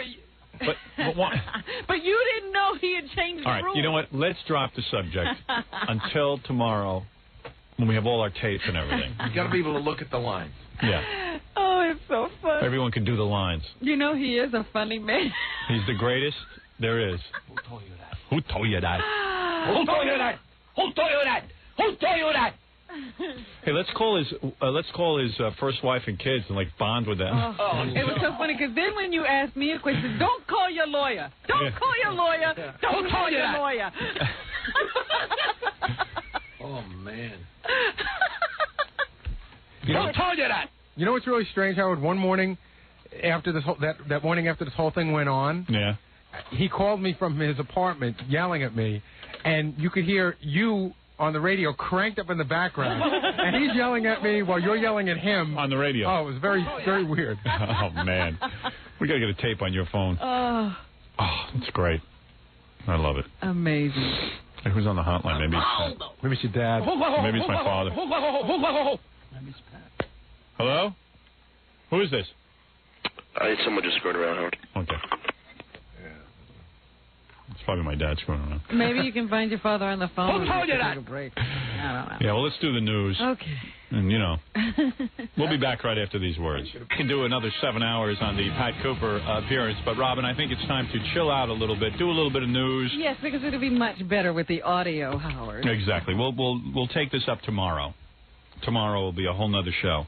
Now, I understand your in-laws are coming in for the holiday. That's right. Do you need a set of rules that they need to adhere to in order to get along with you? Why, is there rules in the paper? Apparently, it's very difficult for families to get along at the holiday season. So there are always a set of rules published in the newspaper as to how to conduct yourself. Right. If you're a guest, I suppose. Can I tell you how to do it? Okay, go ahead. Let's see if you get it right. I know what I do. If I find things annoying me, I just, bite my lip, and I... Yes, but you're the host in this case. There really should be some rules for guests. Oh, well, by all means. What are you telling me the rules? Tell my in-laws. Well, I thought maybe you could lay this around. I told you to tell my in-laws that. I told you to tell them that. I'm sorry. Just casually lay this around the house somewhere where they're bound to see it, and maybe they will... Go ahead, give me the rules. I would like to hear this. I think the first one means nothing to you. It says, know your forks, if you're at Thanksgiving dinner, no. Please. That means nothing. Probably the dress doesn't bother you either. They're saying dress preppy. Well... Nothing too outlandish. No black, no leopard print. I just wish my father-in-law would keep his shoes on and not put his greasy feet up on my couch. Bring something so it doesn't look like you're such a moocher. Right. Choose discussion topics wisely. No one in my family ever brings anything because they all figure I can pay for it. Yeah. They just assume that you're Mr. Gotrock, I suppose. They're like Jackie. They assume I've got, tons of money. So they don't have to bring a thing except themselves. Right. Don't speak to Howard on that list? It says we'll choose discussion topics wisely. I thought that would be a pertinent one for your situation. You know, and in your case, it would probably be avoid anything that has to do with business. Yeah, but they won't. Talk to you about general topics of interest to everyone so that everyone could participate in the conversation. It would be all directed at you. No, this will be my mother-in-law. Howie, how's everything? Tell us, Asta, what are you doing? What about the movie? Why have we not heard anything? Oh, dear. My father-in-law will be like, that's right. What about the movie? Are you writing it? Yeah, no, we're still working on it. Why? Do they know about the director and all that stuff? Yeah, oh, boy. That'll be a big discussion, I So suppose. tell me, what happened with John Avildsen? Why is he not directing the movie? No, he still might direct the movie. You know, Reicher Entertainment had a problem. I had no problem. Oh, there was a problem? No, not really. I mean, you know, we were working on a script, and I don't know, then they decided to get different writers in on the script. What does that happen often? I just want to kill myself. I'd rather spend Thanksgiving with Pat Cooper. Yeah. All right, they say be nice to the nephews and nieces. Wonder where Pat's going to spend Thanksgiving. Probably alone with that attitude. Yeah, he's got to calm down. I want to break bread with you. Do people in the house offer to help out with the dishes and stuff like that, or do they also just sit around waiting to be served? Depends on the person. Like my sister just sits around. She doesn't lift her ass. She starts whining that she had to work all week. Oh, I work now. I can't lift my ass. My brother-in-law is great. He lifts his ass. He does everything. Yeah? Yeah. There are people who don't help out, namely me. Me and my sister sit there. Me and my sister and my father sit at the table and wait. And my mother's a real doer. Yeah, she's in the kitchen. And it'll be the same thing. My mother comes in. What we usually do is order out the turkey and stuff from various places, and then it has to be heated. And my mother will come in and the oven will be preheated. Of course, my wife won't start the oven preheating until 5 minutes before, but she should have it heating all day. And my mother will insist that you can't heat mashed potatoes in a microwave oven. Oh, boy. And so she'll take this big ceramic pot that she has, put the mashed potatoes in the regular oven. We'll all stand there and then wait and wait and wait for these mashed potatoes to be hot. She'll bring them out. My father will take them and go, these potatoes are cold. Then it'll be, my mother will take them into the kitchen again and say, all right, heat them in the microwave oven, but keep the lid on. And I'll say, Ma, I know something about microwaving.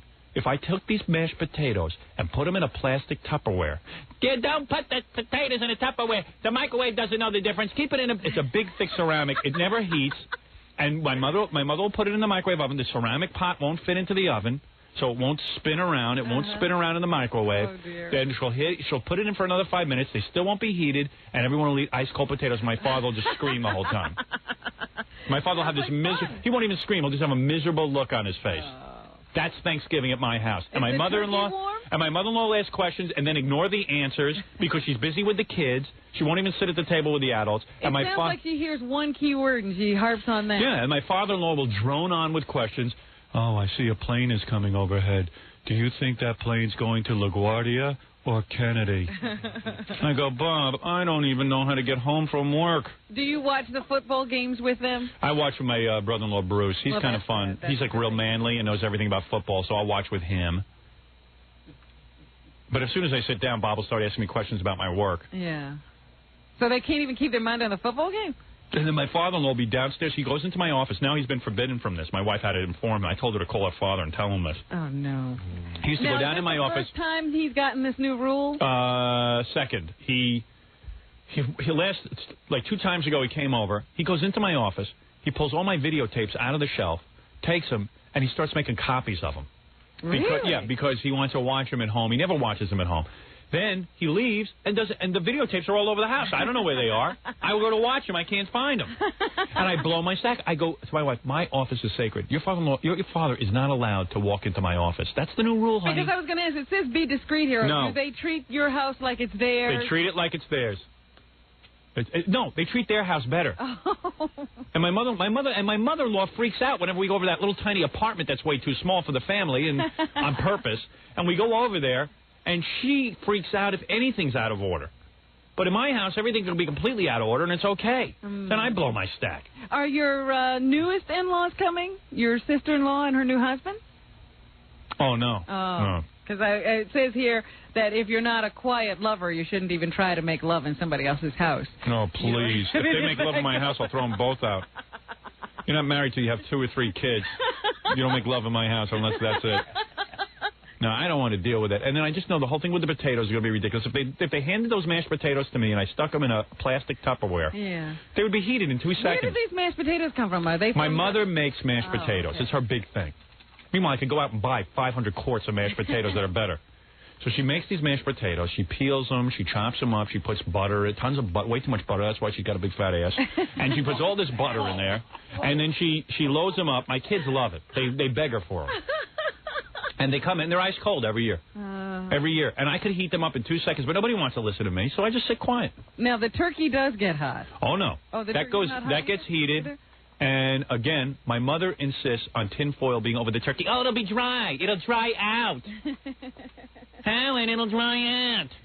And I go, Ma, if you took the damn tinfoil off, the goddamn turkey would heat. No, it'll dry out. So as a result, it's ice cold. It always sucks. The mashed potatoes suck. Don't you love these family gatherings? And then I tell my sister just to make some vegetables, because she makes vegetables. Yeah. And she always puts some butter on them. I said, can't you just steam the vegetables and put my own butter on? Just eat it, she goes. You just try to be difficult. But hey, I'm trying to maintain my weight. I don't know. It's always a nightmare. Oh, goodness. And then my in-laws will be wonderful. Like all over the house. The whole house will be stuffed with people. I'm going out and playing cards Friday. Are you? Yeah, to bring my brother-in-law, Dominic. We banned Dominic from the card games. You can't do that. Well, I know. He's back in somehow. Dominic cheated the last time we played cards in a bad way. He fixed the deck. He fixed the deck for me twice because he's in love with me. Oh. I might as well be a woman. Howard never wins. I'm going to fix the deck. So he fixed the damn deck. Now everyone's pissed off. So now he's been begging to get back in the game. Have you played any card games without him? No. We want to play without him, but no one can because he pays for the hotel and he pays for all the food. I thought. He's the guy with the money. So he buys his way back into the game. But since he cost everyone all that money since he fixed the deck twice and gave me 4 aces. Yes. He has to reimburse everyone. Is that right? Yeah. To except get back for me. in. Yeah. Wow. Well, so in essence, it'll be a card game with Dominic paying all the money. I'm glad that you're going to have a good time on your Thanksgiving weekend. Sounds delightful. I might have Thanksgiving at Scores. Do they throw a Scores Thanksgiving with just strippers? I'm sure they would. Enjoy your meal. Howard Stern's Thanksgiving and Christmas special from Scores, where Howard breaks bread with all the Scores girls. I'm working on that. It's amazing. Now, let me take a break here. All right, because then I'm going to come back and tell you about your friend, Warren Littlefield, who's in town. Why isn't he here? I don't know. Why would he be here? You're praising him to the hilt. You'd think he'd come in and thank you. I know. What is it? Dominic Barber keeps calling. What does he want? He keeps going, I don't know, he keeps going, the card game. Yeah, talk about the card game. We talked about it. Get off the phone. I'm representing Pat Cooper. Yeah. You ever hear anything like that? I'm meeting him at 1 o'clock. Did you ever hear anything like that? Frightening. It was scary, but I think it's got nothing to do with you. It's got to do with the full moon and the season. Listen, we're playing cards again, but a lot of the guys are still pissed. Well, I have to wear a dress. That's the deal. I hear the guys are plotting something. They're going to steal Dominic's pants. No, we're going to strip him and pink belly him. No, I'll have to wear a dress, and I've agreed to do it. All right. Well, no more cheating this time. How come I never get invited? Because you never come. You with Baby Jackson. No one ever invited me. I've never. You want to come? You want to come? Well, what day is it? Friday. Wait a minute. I can probably make it. No one's. No, I can probably make it. We don't. You see, Gary, here's why you're not invited. You don't say to guys, "I can probably make it." You got to make a commitment. Either you're coming or not. Because you show up and then no guys are there. Right. Yeah, Howard, you decide right away. You don't go home and ask Allison. No, I told Dominic. Dominic picked up the phone. You want to play Friday? I said, "Are the guys letting you play?" He goes, "I called everyone and apologized." I said, "I'm in." I'm going to ask my wife's permission. Absolutely. You know what? If I got to ask my wife's permission, I'll tell you what I'm going to do. I'm going to take a gun and shoot myself. How's that? Then life is over. Howard's the man. I'll say anything to play. Dominic's the man. But I thought thought Gary said he didn't play cards. Dominic's such a man, he'll leave his house. He won't even tell Irma where he's going. I told Gary we're playing. You know what he said to me? When? Gee, I don't know. When did you tell? I can. You lying bastard. Hey, last time we played, you didn't show up. You were invited once. No, you didn't show up. Of course I did. You guys. You want to play Friday? You guys. Pussy boy, you want to play? You want to play? I'll take your money. You guys played on vacation. No one invited me. Would you like to play Friday? I'll see about it. Well, then forget it. Who needs you? How many guys we got so far? We have more people than we ever had before. That's going to be the real Thanksgiving. I want traditional card game. Turkey, trimmings, everything. I'm making some platter, let me tell you. Come look at the platter. Oh, look at the platter. Howard, I'm so happy I'm back in with the in-crowd. Who's playing? We've got Don. Don? I'm trying to get him in. Yeah. Wayne. I was looking for the fun in that. Yeah, where's the fun in that? Wayne, Neil. You might as well bring your father. Yeah. No, Don, not that Don. Don. Don. No, the other Don. Yeah, the other Don. Okay. And Don Corleone. Maybe a guest appearance for a short time from the good senator. Oh, good. Senator D'Amato wanted to play. A guest appearance. Hey. How about the governor? I figure we could take him in about an hour. No Joey? He was on Saturday Night Live. That's enough. That's his outing. No, I don't know if Senator D'Amato would be fun in a card game. No, just for an hour. We'll take his money and send him home. You hear Dominic's buzzsaw going in the back? That's his wife's vibrator. You don't think Dominic can satisfy anyone? I'm just kidding. Irma would never use a vibrator. She's a very, very beautiful woman. And I'll tell you something. You should treat her better. He leaves his house. He don't even tell her where he's going. Does she mind? Of course she minds. I don't know. But what are you going to do if you're married to Dominic? You know what she did? She did Pat's chart. And she said it's all predictable. Why don't you go home and have sex with your wife? All right, goodbye. Bye-bye. Now there'll be 900 guys at the game. I don't even know who he said was going to be there. This guy Don who plays with us, Wayne. Don is Wayne's boss. And he's a good guy. Quite frankly, I like Don better than I like Wayne. And Neil, Ralph, Ronnie. Oh, because he didn't name all those people. Yeah, he said more people than ever before, and he said Don and Wayne. Then my brother-in-law's coming. Yeah. You can't play cards with 900 guys. Maybe we'll have 2 tables. You going to come? I'll have 2 tables. Why don't we do? It doesn't appear that I'm invited. I just invited you. What do you want? An invitation? You're sounding like Pat Cooper. Yeah. I got to be cold. I'm on a B list for the card game. You want to be in? You play cards? I'm not that good. But that's okay. I'm willing to bring money, and I'm willing to play. You want to have fun? Dan Foreman's going to play. How much do you need to be in? What's 100, 200? Yeah. You can play for whatever you want. I think what we ought to do if you have a lot of guys. Is Scott coming? Scott will probably be there so he gets permission. There's another guy's got to call home for permission. Scott, you playing? What, you want to see a pussy whip man? Hold on, wait a second. Wait, the definition of pussy whip is going to walk right in. Well, the reason why it's taking so long to come in is because he's dialing home right now. Yeah, he's getting quick permission. He gets auto dial, gets permission, and runs in. Yes, sweetheart. Yes, dear. Yes. I know. Yes. I'm going to go in. Yeah, right. Yeah, okay. Thank you. You playing? No. Why? I'll be away. Oh, family function? Yes. Where are you going to go? Where are you going? Go to my sister's house. Oh, you are? Yes. Your wife's sister? Yes. Oh, sounds like a party. Queens. Sure you don't want to play cards? I can't. Have to be there. If I was in town, I'd play. If I was in town, I'd play. This kills Scott, because Scott loves to play cards more than anything with us. And all we do is goof on him the whole card game. I don't know why he enjoys it. We sit there and just laugh every time he loses a hand, and he loses every hand. You know what? As bad as you guys are, you're not as bad. That's right. And he professes to be this great card player, and I've never seen him win yet. I don't even see him win a hand. And then you know what he wants to do? He invents all these stupid games so guys get so confused. So guys get so confused so he can win. Well, look, that's another argument altogether, because he and Dan swear that this is the way you're supposed to play cards. You're supposed to have all these different stupid games. That's if you're gay, you play cards that way. No, not stupid games. A man plays poker, 7-card stud. High-low. AC Doocy. Yeah, AC Doocy. No, that's Dominic's game. That's Dominic. Yeah, Dominic. Well, you guys can have your own separate card game. I don't need to. Do you guys play like a lot of wild cards? No. Because that's it's a sign straight, of a wimpo game. Of course. Well, that's what they all want. That's what Scott wants. He wants to make the game so confusing that I sit there, I go, I need help. I got to have a guy tell me if I have a good hand because no one can figure it out. I never wind up throwing away a great hand. Yeah. They play a game high-low. I go, I don't know from low. I know I get a high 5-card stud, 7-card stud. Play a game that I know. They go, let's play high-low with 5s. You know what I'll do? I'll make a cross in the middle of the table. It'll be 5s and 4s or wild. And then if you any cards, you can discard cards. And it's like, well, hey, no wonder, Scott. With a 7. What is that? Who knows? Have you ever played baseball? Baseball, 7-card stud, 3s and 9s are wild, 4 you get an extra card. Yeah, oh please. No, I don't want to play those Scott games. loves that. I don't want to play those games. Because Scott would win because no one knows what the hand is. No. It takes a guy 9 hours to figure out how to divide the pot up. Just wanted to play high-low. I don't want to play all those wild card games. Yeah, well, you know what? Why don't you go play at your sister-in-law's house? Okay. All right, maybe you can get a game together there. High-low. Don't play with me. Learn how to play. Play like a jerk. Play high-low. Yeah. Yeah, but I played. I'd rather play with Pat Cooper than you. He makes more sense than you. You gonna play, Gary? I really have to. Are you gonna be able to tear yourself away from Baby Jackson? Hey, come on. I have an isn't infant. it your turn to watch Jackson? Oh yeah, maybe your wife needs a break so she can get some downtime.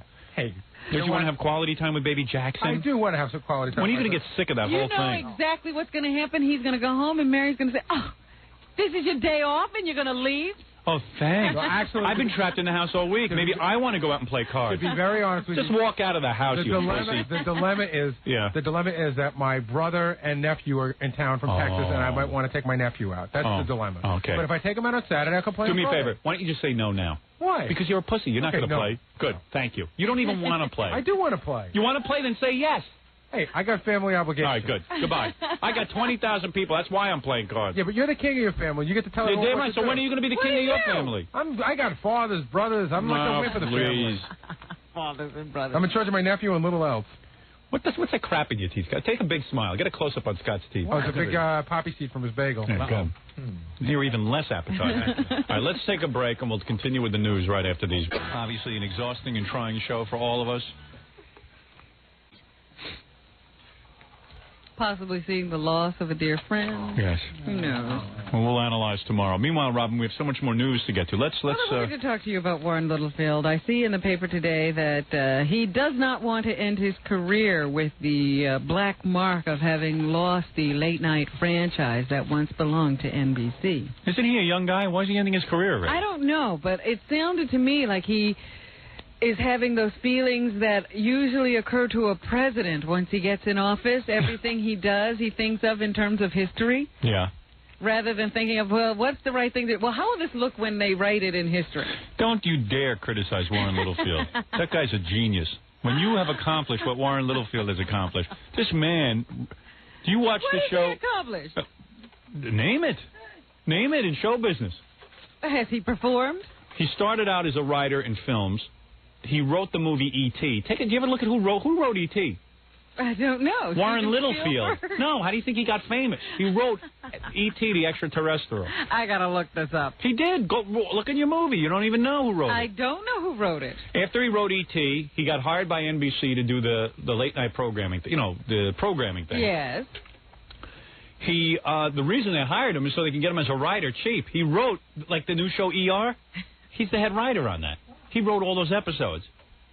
He wrote the first 6 homicide scripts. He wrote Barry 2 Levinson scripts. had nothing to do with it. Do you watch Seinfeld? Yes. He writes with Seinfeld and Larry David, okay? I know this. He came up with the whole... Don't do a show about nothing. That was his idea. It was. There's nothing on that show. Show is about nothing.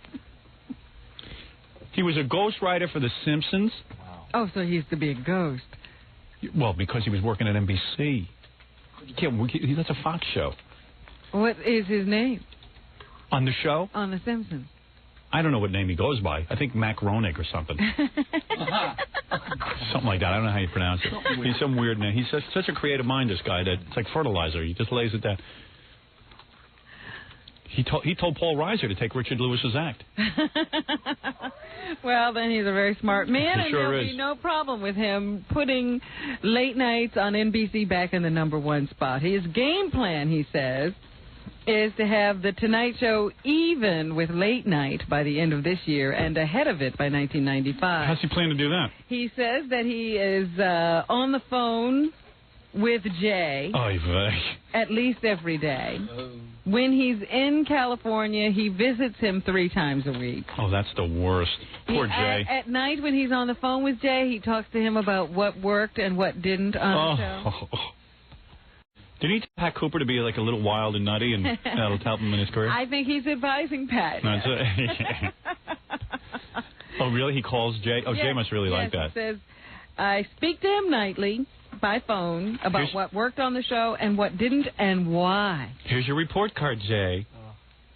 I got a feeling, though. Stops by the Tonight Show offices 2 or 3 times a week and has helped devise high-powered formats for the Tonight promos during NBC's prime time hours. That's very bad what Warren's doing.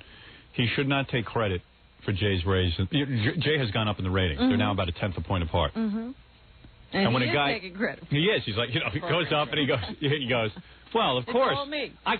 You didn't hear from Warren when the show was in the dumper. He was making 3 phone calls a day. All right, but listen, he's entitled. He's written all those great shows. He wrote E.T., you know. He says now that he's, got the Tonight Show on track, he has to work on re-energizing Monday nights between 8 and 9, where the Fresh Prince and Blossom have been losing steam. He'll write a new show, that's all. And in January, he hopes to shore up his Tuesday and Thursday schedule. Oh, he'll do it. So he's really looking over the whole lineup there. He's going to fix everything. He'll fix it. You'll see. Don't laugh. I'm telling you. You know when he was a kid. Feel for Jay. You don't even know about phone calls. Isn't that great? Yeah, but Warren, you would take those phone calls from him. He's so bright. I mean, of course. Do you know, this is something that killed me. I read about this guy as a child. The Peacock, the NBC Peacock was his idea. He mailed it into NBC as a lark, as a kid, as a school project. And they adapted that to their logo. They adopted it as their logo. They can adapt anything. When they went through that whole color thing, he came up with the idea of the peacock. Yeah. He invented color. He invented color. He didn't invent color, but he colored it inside the lines of the peacock. Give you that. Guy was a young kid. All right. Brilliant man. There are a couple of legal actions I would like to discuss with you and see what your Solomon-like mind would say about them. I am very clear on the law. Go ahead. First of all, the Heidi Fleiss case out in California. They've had a number of witnesses come up and talk about how Heidi arranged for girls to come in and perform sex acts for undercover cops for $1,500. Right. They had videotape and a lot of witnesses. All right. Now, the defense contends that Heidi was entrapped. That if they hadn't been so insistent upon her providing them with this service, she would never have done this thing. I see. And they're contending that the law doesn't really look at the prostitution as a serious crime because they never prosecute the Johns. Go ahead. That's their defense. Mm-hmm. Who's going to win this case? Okay. First of all, let me just say that there's no such thing as entrapment. That's number one. In other words, Robin, if I came to you and I said, Robin, I got $10,000 right now, please, I got to have sodomy. Either you are into it or you're not. That's not entrapment. Well, let me ask you this. Right. If you know that I can procure you something and that I do it for money for others, but you can't get those others to testify and you can't catch me doing it, is it all right to then set up a sting operation where you're wiring people to come in and get me on tape doing what I do? Yes. Okay. No problem with that. All right. That's building a case. Because nowadays you got to build a case. O.J. Simpson, they got everything on him, but they don't have an actual videotape of him slicing the girl's head off. So you can see already, it throws the case into confusion. You got to have, believe me, if they had a videotape of him slicing the head off, they would still say it was fixed. So you got to have, entrapment. Now it would be entrapment. You push them to it.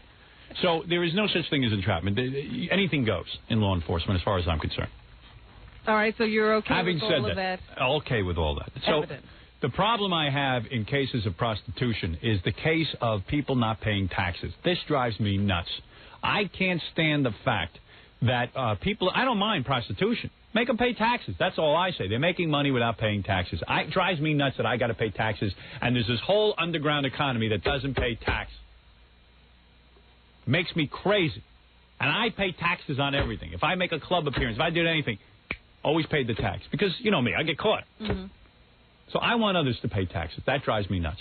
Having said all this, the case that drives me nuts is this Mayflower madam here in New York. Here she was, a whoremongerer, and she never did a day in jail.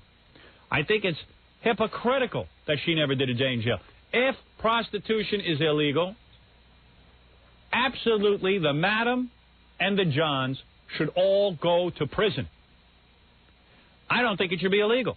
I think it should be a taxable business, and that's that. Now, having said all this, you're asking me what's going to happen with Heidi Fleiss. Case, yes. Would you get Heidi Fleiss will be convicted of something. I don't know. I can't tell you what the judge will hand Well, this to is her. a jury trial, and But the judge will have to hand a sentence. Yeah, but I'm not asking about the sentence. Will she Yes. be convicted? Yes. It's a high-profile case. There's enough pressure in this case. She will be convicted. There's tax evasion. Well, that's a different case. That's not the case here. This is just the prostitution. Oh, just the prostitution? Of the prosecution. Yes, she will be convicted of something there. All right. And she'll be convicted of tax evasion. Well, that's probably true. Her father, too? I don't know the story on the father. I don't really know it. Well, he's a part of that case. I just All right, throw him in jail. Throw him in jail. Okay. In London, doctors mistakenly implanted the wrong embryos in two mothers undergoing test tube fertility treatment. But they realized their mistake quickly, and neither implantation resulted in a birth. All right, so what's the problem? I just find that fascinating in terms of, suppose this had gone to term. Full term. Both these women wound up pregnant and had babies. Now, what baby would go where? Oh, please. Imagine you accidentally had like a Chinese baby. I hear what you're saying. You've always said the woman who had the baby is the mother. Right. So just because of the genetic thing, you would not switch those babies? Yes, I would. Whoever belongs to the egg is the mother. That's what I say. Because, technology keeps changing. You got to keep revising. Of course, I used to say whoever had the baby. Right. Whoever thought you could take an egg and stick it in someone else. Whoever's egg it is the mother. And whoever's sperm it is the father. That's it. All right, let's go with the scenario here then, okay? Because this is test tube baby, so it was the egg. By the way, I want to go on record saying test tube babies and all of this transplantation is ghoulish and should not be done under any circumstance. But go ahead, yes. It was the egg of one woman and her husband's sperm, let's say. Yes. And planted that into the wrong woman. Go ahead. So now she is having the baby of the other couple. She is what they call an oven. the person whose egg, you see, until you solve these cases, Robin, until you have a clear definition of who the mother is, like I do, the case will never stop. Because there'll be legal battles, lawyers will get rich, they'll be fighting over these babies. You because in the Mary Beth Whitehead case, that was all handled wrong. You said this woman spent 9 months cooking this baby. She developed ties to it. Right. It was her egg. Et cetera, et cetera, et cetera. Yes. Well, this woman, she provided her hormones, her blood supply, and everything. I don't care. To this foreign baby. No. Whoever. Which baby would she want? I don't care what she wants. I am the judge. You asked me to judge. I told you it's all simple. Nothing to do with it. Mary Beth Whitehead's egg was her egg. Right, that's true. And she was impregnated by a guy named Stern. I remember his name. Yes. Because I had the same name. And the guy wanted to take custody of the baby with his wife. And I said, no, the mother should get custody. Mary Beth Whitehead should have raised that child. Now, in this case, now you got a whole new thing. You got new eggs being transferred into somebody else's body, and then some guy getting those eggs pregnant. Whosever egg it was is the mother. That's it. And you could take that egg and put it... So at birth, you could put it in the body of a chicken. Grab that baby from that woman and say, no, this is not your baby. Your baby's over there. That's right. And women would get scared. They wouldn't be doing this anymore. That's it. That's the end of it. Whoever's egg it is. And there can be no other definition. And let me tell you something. If all judges were as clear on the law as I am, the lawyers would be out of business. I would go, no need for lawyers. Whose egg is it? Raise your hand. It's my egg, Your Honor. It's your baby. Goodbye. But Your Honor, we want to argue. No argument. Goodbye. But Your Honor, you're being cold-hearted. That's right. Goodbye. Well, I I just wanted to ask because I want to know where you stand on these laws as these new technologies come up. I am clear. Now I see in the paper that some great scientist has come up with a way to change your genetics. Oh, God bless him. Not for you. I want mine eradicated. Not for you. It won't help you. Fix Fred while you're at it. Your offspring would then have these different genetics. How do you fix genetics? Well, what they did was they took one mouse. Go ahead. And they figured out how to grab a hold of the gene-producing material. Go ahead. And they shot the gene-producing material of one mouse into another mouse. Beautiful. And the new sperm was like the other mouse's sperm, not like the mouse that was making the sperm. Listen, I got to tell you something. I have the worst genetics. I got a penis the size of a peanut. Oh, dear. And if I could have my genetics changed, I would do it in a minute. I would beg my parents. I come from the worst stock there is. Yes, but it won't change the way you look. It would just change the genetics you passed on. Unfortunately, it's too late for me. But that would be a great thing if I could have different genetics. But people got to be honest. You got to look at yourself in the mirror and say, do I really want to pass? You know, people get enamored with themselves. They want to pass on their genetics. Well, that's what it's all about. Right. And it was about that for you, too. I guess they didn't look in the mirror when my parents made me. Put a mirror over the bed. There should be a mirror over everyone's bed, and they should take a good look at themselves before they procreate. Change your mind. I don't know how my parents looked at themselves and decided to have a baby. I think they love themselves. I have the worst genetics. You ever take a look at me? It's pathetic. I have to have long hair just to hide my skinny, scrawny neck. It fills out my face. I mean, it still look bizarre. I think you're a little... Only good gene I got is my feet and my hands. Can you imagine? Your hair's nice. Hair. Until it got ruined on my last haircut. You haven't talked about that. Don't wanna. Oh, boy. Look like an ostrich. When an ostrich is in, that's when I'll be in. My physical appearance is so distressing to me. Remember the Navy woman pilot who lost her life trying to land her plane on one of these aircraft carriers? I know her last name, Holtzgreen. That's right. I follow all these stories. She crashed on October 25th. They just buried her at Arlington Cemetery yesterday. And do you know that some people... What? They just buried her yesterday? Yeah, I know. Hasn't she been dead for like a month? October 25th. They just found her body last week. Oh, my. She was in the water. Oh, my. Oh, my. Oh, my. The thing that bothers me is just because a woman crashes a plane, immediately people have to cast aspersions on her qualifications. Is that right? Is that what they're doing? Of course. People have been insisting that maybe she shouldn't have been flying that plane because she wasn't qualified. She was the first woman to qualify to maybe they rushed her through. Fly a combat woman driver plane. Period. And there are people out there who immediately just say, see, told you a woman wasn't supposed to be doing that. She wasn't qualified to do that. Period. Yeah, Period. Like no men ever crash planes. Right. Men have crashed planes. They've flown out of the sky every day. Nobody ever says the guy shouldn't have been flying. Because the man don't get his friends like a woman does. I resent that highly. Her own mother, while she's grieving, has had to release the woman's Navy records to prove that she was qualified to land that jet on an aircraft carrier. Shame on you people. Sound like Nancy Sirianni-Martley, your very women's lib today. George Pataki seems to have... Does the water bloat you, like with those two little kids? I know the two little kids, they could hardly recognize them when they went into that lake because their bodies were so bloated. Well, yeah, I don't know how they know that's really her. Yeah. Maybe they did some kind of dental impression or something. They have to bury these people in piano boxes. They get bloated from the water like sponges. It's awful. Awful. Holtgreen, yes, gangrene. Holtgreen. First of all, her sister is still on the E! Network. Dagny Holtgreen. What a piece of ass. She is on the E! Network? Oh, yeah. I didn't know that. Of course you wouldn't know it. Nobody gets it. Oh. Only I would know that. They have to tell me. Well, what else, Robin? Anything? So George Pataki seems to be having a little bit of trouble controlling Mario Cuomo. Right. In this lame duck period here as Cuomo is leaving the governorship. Well, you know why. Mario Cuomo considers this his personal fiefdom, New York State. Yes. This is he gets the budget in when he wants to get it in. This is his.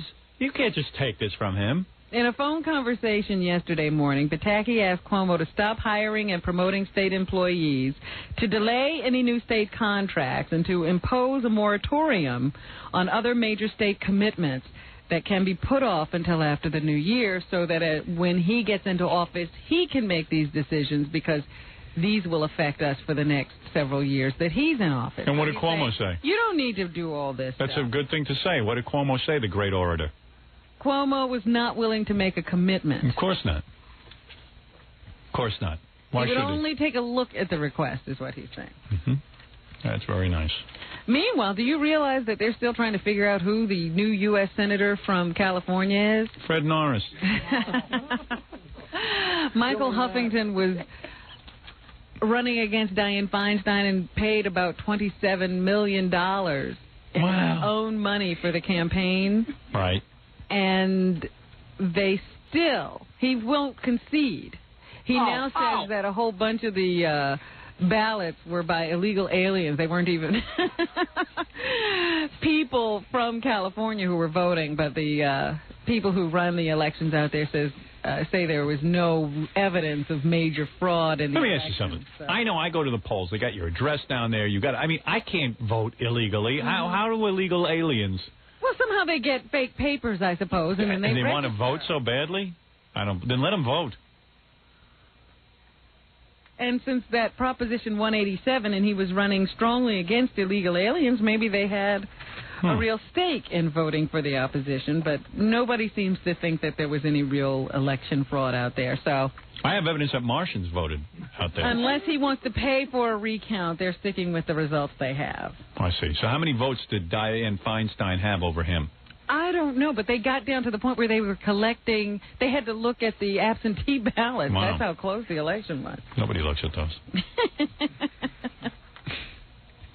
Anything else in the news, Robin? Let me just go through this real quickly to see if there's anything else I want to talk about. Oh, here's another one of these criminals we're letting out. Early next month, a guy named Reginald Muldrew. Is he from this planet? Muldrew. If he passes a battery of psychological tests, will be paroled somewhere in California. You should have no problem passing those. He's known as the pillowcase rapist. You take this test. He was convicted years ago of, among other things, raping 4 women and sexually assaulting a child twice. And what do they want to know from the test? He was a suspect in 200 rapes. So what do they want to know? They want to just test him to see if he's okay now. Who cares? And they're going to let him out. Unbelievable. 200 rapes. How is this possible? This is what I mean about these judges and these lawyers. They're all out of it. Allow me real power. Put me into... I have to overthrow everybody. Now, here's a case that was never in question. They have thrown out the paternity suit filed against Michael Jackson. Did anybody ever think Michael Jackson was the father of a 10-year-old boy? This woman says that she was claiming that Michael raped her or something a couple of years ago. And she fathered her child. But the judge just said, DNA tests show that Michael is not the father, so they threw out the case and forbade her to bring any other kind of legal action against him like this again without the judge's approval. But I don't think for a minute anybody doubted Michael in that case. Didn't they say Liberace raped her first, and then it was Michael Jackson? That was my theory. In Washington, D.C., the Catholic bishops are still meeting, and they seem to be shocked Yes. that when they got to their rooms at the Omnishorum Hotel, that films like Deep Throat and Debbie Does Dallas were available in their rooms. Oh, my. Never mind that. Did you see the other film that was in there? What? Comedy's Dirtiest Dozen. They freaked out. And they at least there were no little boys in their rooms. and they found out that porn films are big sellers in hotels. Now they've got to figure out what to do about that. Right. There was a problem they didn't even know existed. They go to the hotel and they find out that porn films are hot items. Now they've got to take care of it. Wow. God bless those bishops. And our friend Michael Moriarty, who's now doing CNBC's Talk Live. He's going to be hosting that. He hosted it on Saturday night and announced that he was going to run for president because he's so upset with everything that's going on. This is the guy who used to be on that TV show, Law and Order. Yeah, he had to leave that. And then he claimed that they pushed him out because he said something to the Attorney General. Came here to complain about it. Hello, nosedive. Well, now he's on CNBC Talk Live, and he announced that he was going to run for president, and he withdrew the very next day. Very, very gracious. Because he had no idea about the equal time rule. Oh, I see. And didn't realize how much of a problem it would cause him. So he's no longer running for president. I tuned in. I saw him playing the piano. He doesn't Really? even. Yeah, he was playing the piano and singing. Michael Moriarty's show. And speaking of the late night wars, David Letterman is bringing his mother back. Oh, that's good. He's going to have her on the show cooking Thanksgiving turkey via great. satellite. That's a funny bit. He's brilliant. He knows brilliant. How to beat that. He is so brilliant. He brought out that secret weapon. That's all right. Warren Littlefield is writing a bit for Jay that's going to counteract that. He's doing that right now in his house, in his bunker. Okay. He's right. He's going to have Jay build a spaceship and fly to Mars for Thanksgiving. Just want Warren to know who he's angling with. That's right. Actually, Leno is going to bring back his mother, too. He's going to dig her up for Thanksgiving and stuff her. Yeah. Like it's going to be like Weekend at Bernie's. He's going to stuff her like a turkey. Thanksgiving at Bernie's. Thanksgiving at Bernie's. Yeah, Leno's going to dig up his dead mother and have her on. Oh, boy. It's going to be a great show. It's going to counteract Dave's mother. Oh, boy. Well, it's getting nasty. What was that, Jay? More giblets, Ma. Getting nasty in those late night wars. This carcass is pretty full. You stuck a pop-up timer in there. That's pretty good. Yeah. Well, very good, Robin. I just wanted to tell you that in the Post today, they have an exclusive story that says the prosecutor in the New Jersey town where that young girl who has accused Kelsey Grammer of sleeping with her when she was underage, he investigated but couldn't file charges because the young girl wouldn't cooperate. I see. So make of that what you will. The girl's parents are now suing Grammer for a large sum of money. It's very upsetting to see a man with such great talent under siege like this. Bad grammar. And Cindy Crawford is denying that she and Richard Gere are Splitsville and that their marriage is over. She says their marriage is just fine, even though he's in London and she's in Los Angeles, and they haven't seen each other in quite a while. Yeah. It's a way to keep a marriage alive. Let me tell you. Actually, you can't wait to see her. So that's what's happening. Great, Robin, and I'll see you tomorrow. We'll have a jam-packed show for our big Thanksgiving program. Our Thanksgiving show. That's right. We're going to be analyzing the Pat Cooper incident now for the next several weeks. Also, we're going to have some mystery guests and various things going on tomorrow. Don't miss our big Thanksgiving show where we stuff Fred. All right. Hey, Jackie Newrave, Joke Page Martling, everyone's excited about your recent success. Just coming back from the big Patty Davis insult appearance. And now with his 78-minute CD or cassette, only $10 plus $3 shipping and handling. Holiday special, buy two, get one free. Call 1-800-323-KING. It's an important CD for your holidays. And also, tomorrow night, which is really the wildest night of the year, by anyone's definition. The night before Thanksgiving. Jackie jams with you at Rascals Comedy Club. A good way. You don't have to work the next day. You're up late with Jackie. Featuring Jake Thomas on keyboards. Very rarely does Jackie bring in a keyboard guy, but this is it. For jokes and info, call 516-922-WINE. Remember, 516-922-WINE is not a pay service. And also, don't miss Boyd Gary, that's right, at Bazooka's in Secaucus, New Jersey on December 1st from 7 to 9 p.m. with the Bazooka Girls. Woo! By the way, on tomorrow's Thanksgiving show, Jackie will insult Jay Leno's mother to her face. She's going to dig her up and talk to her face.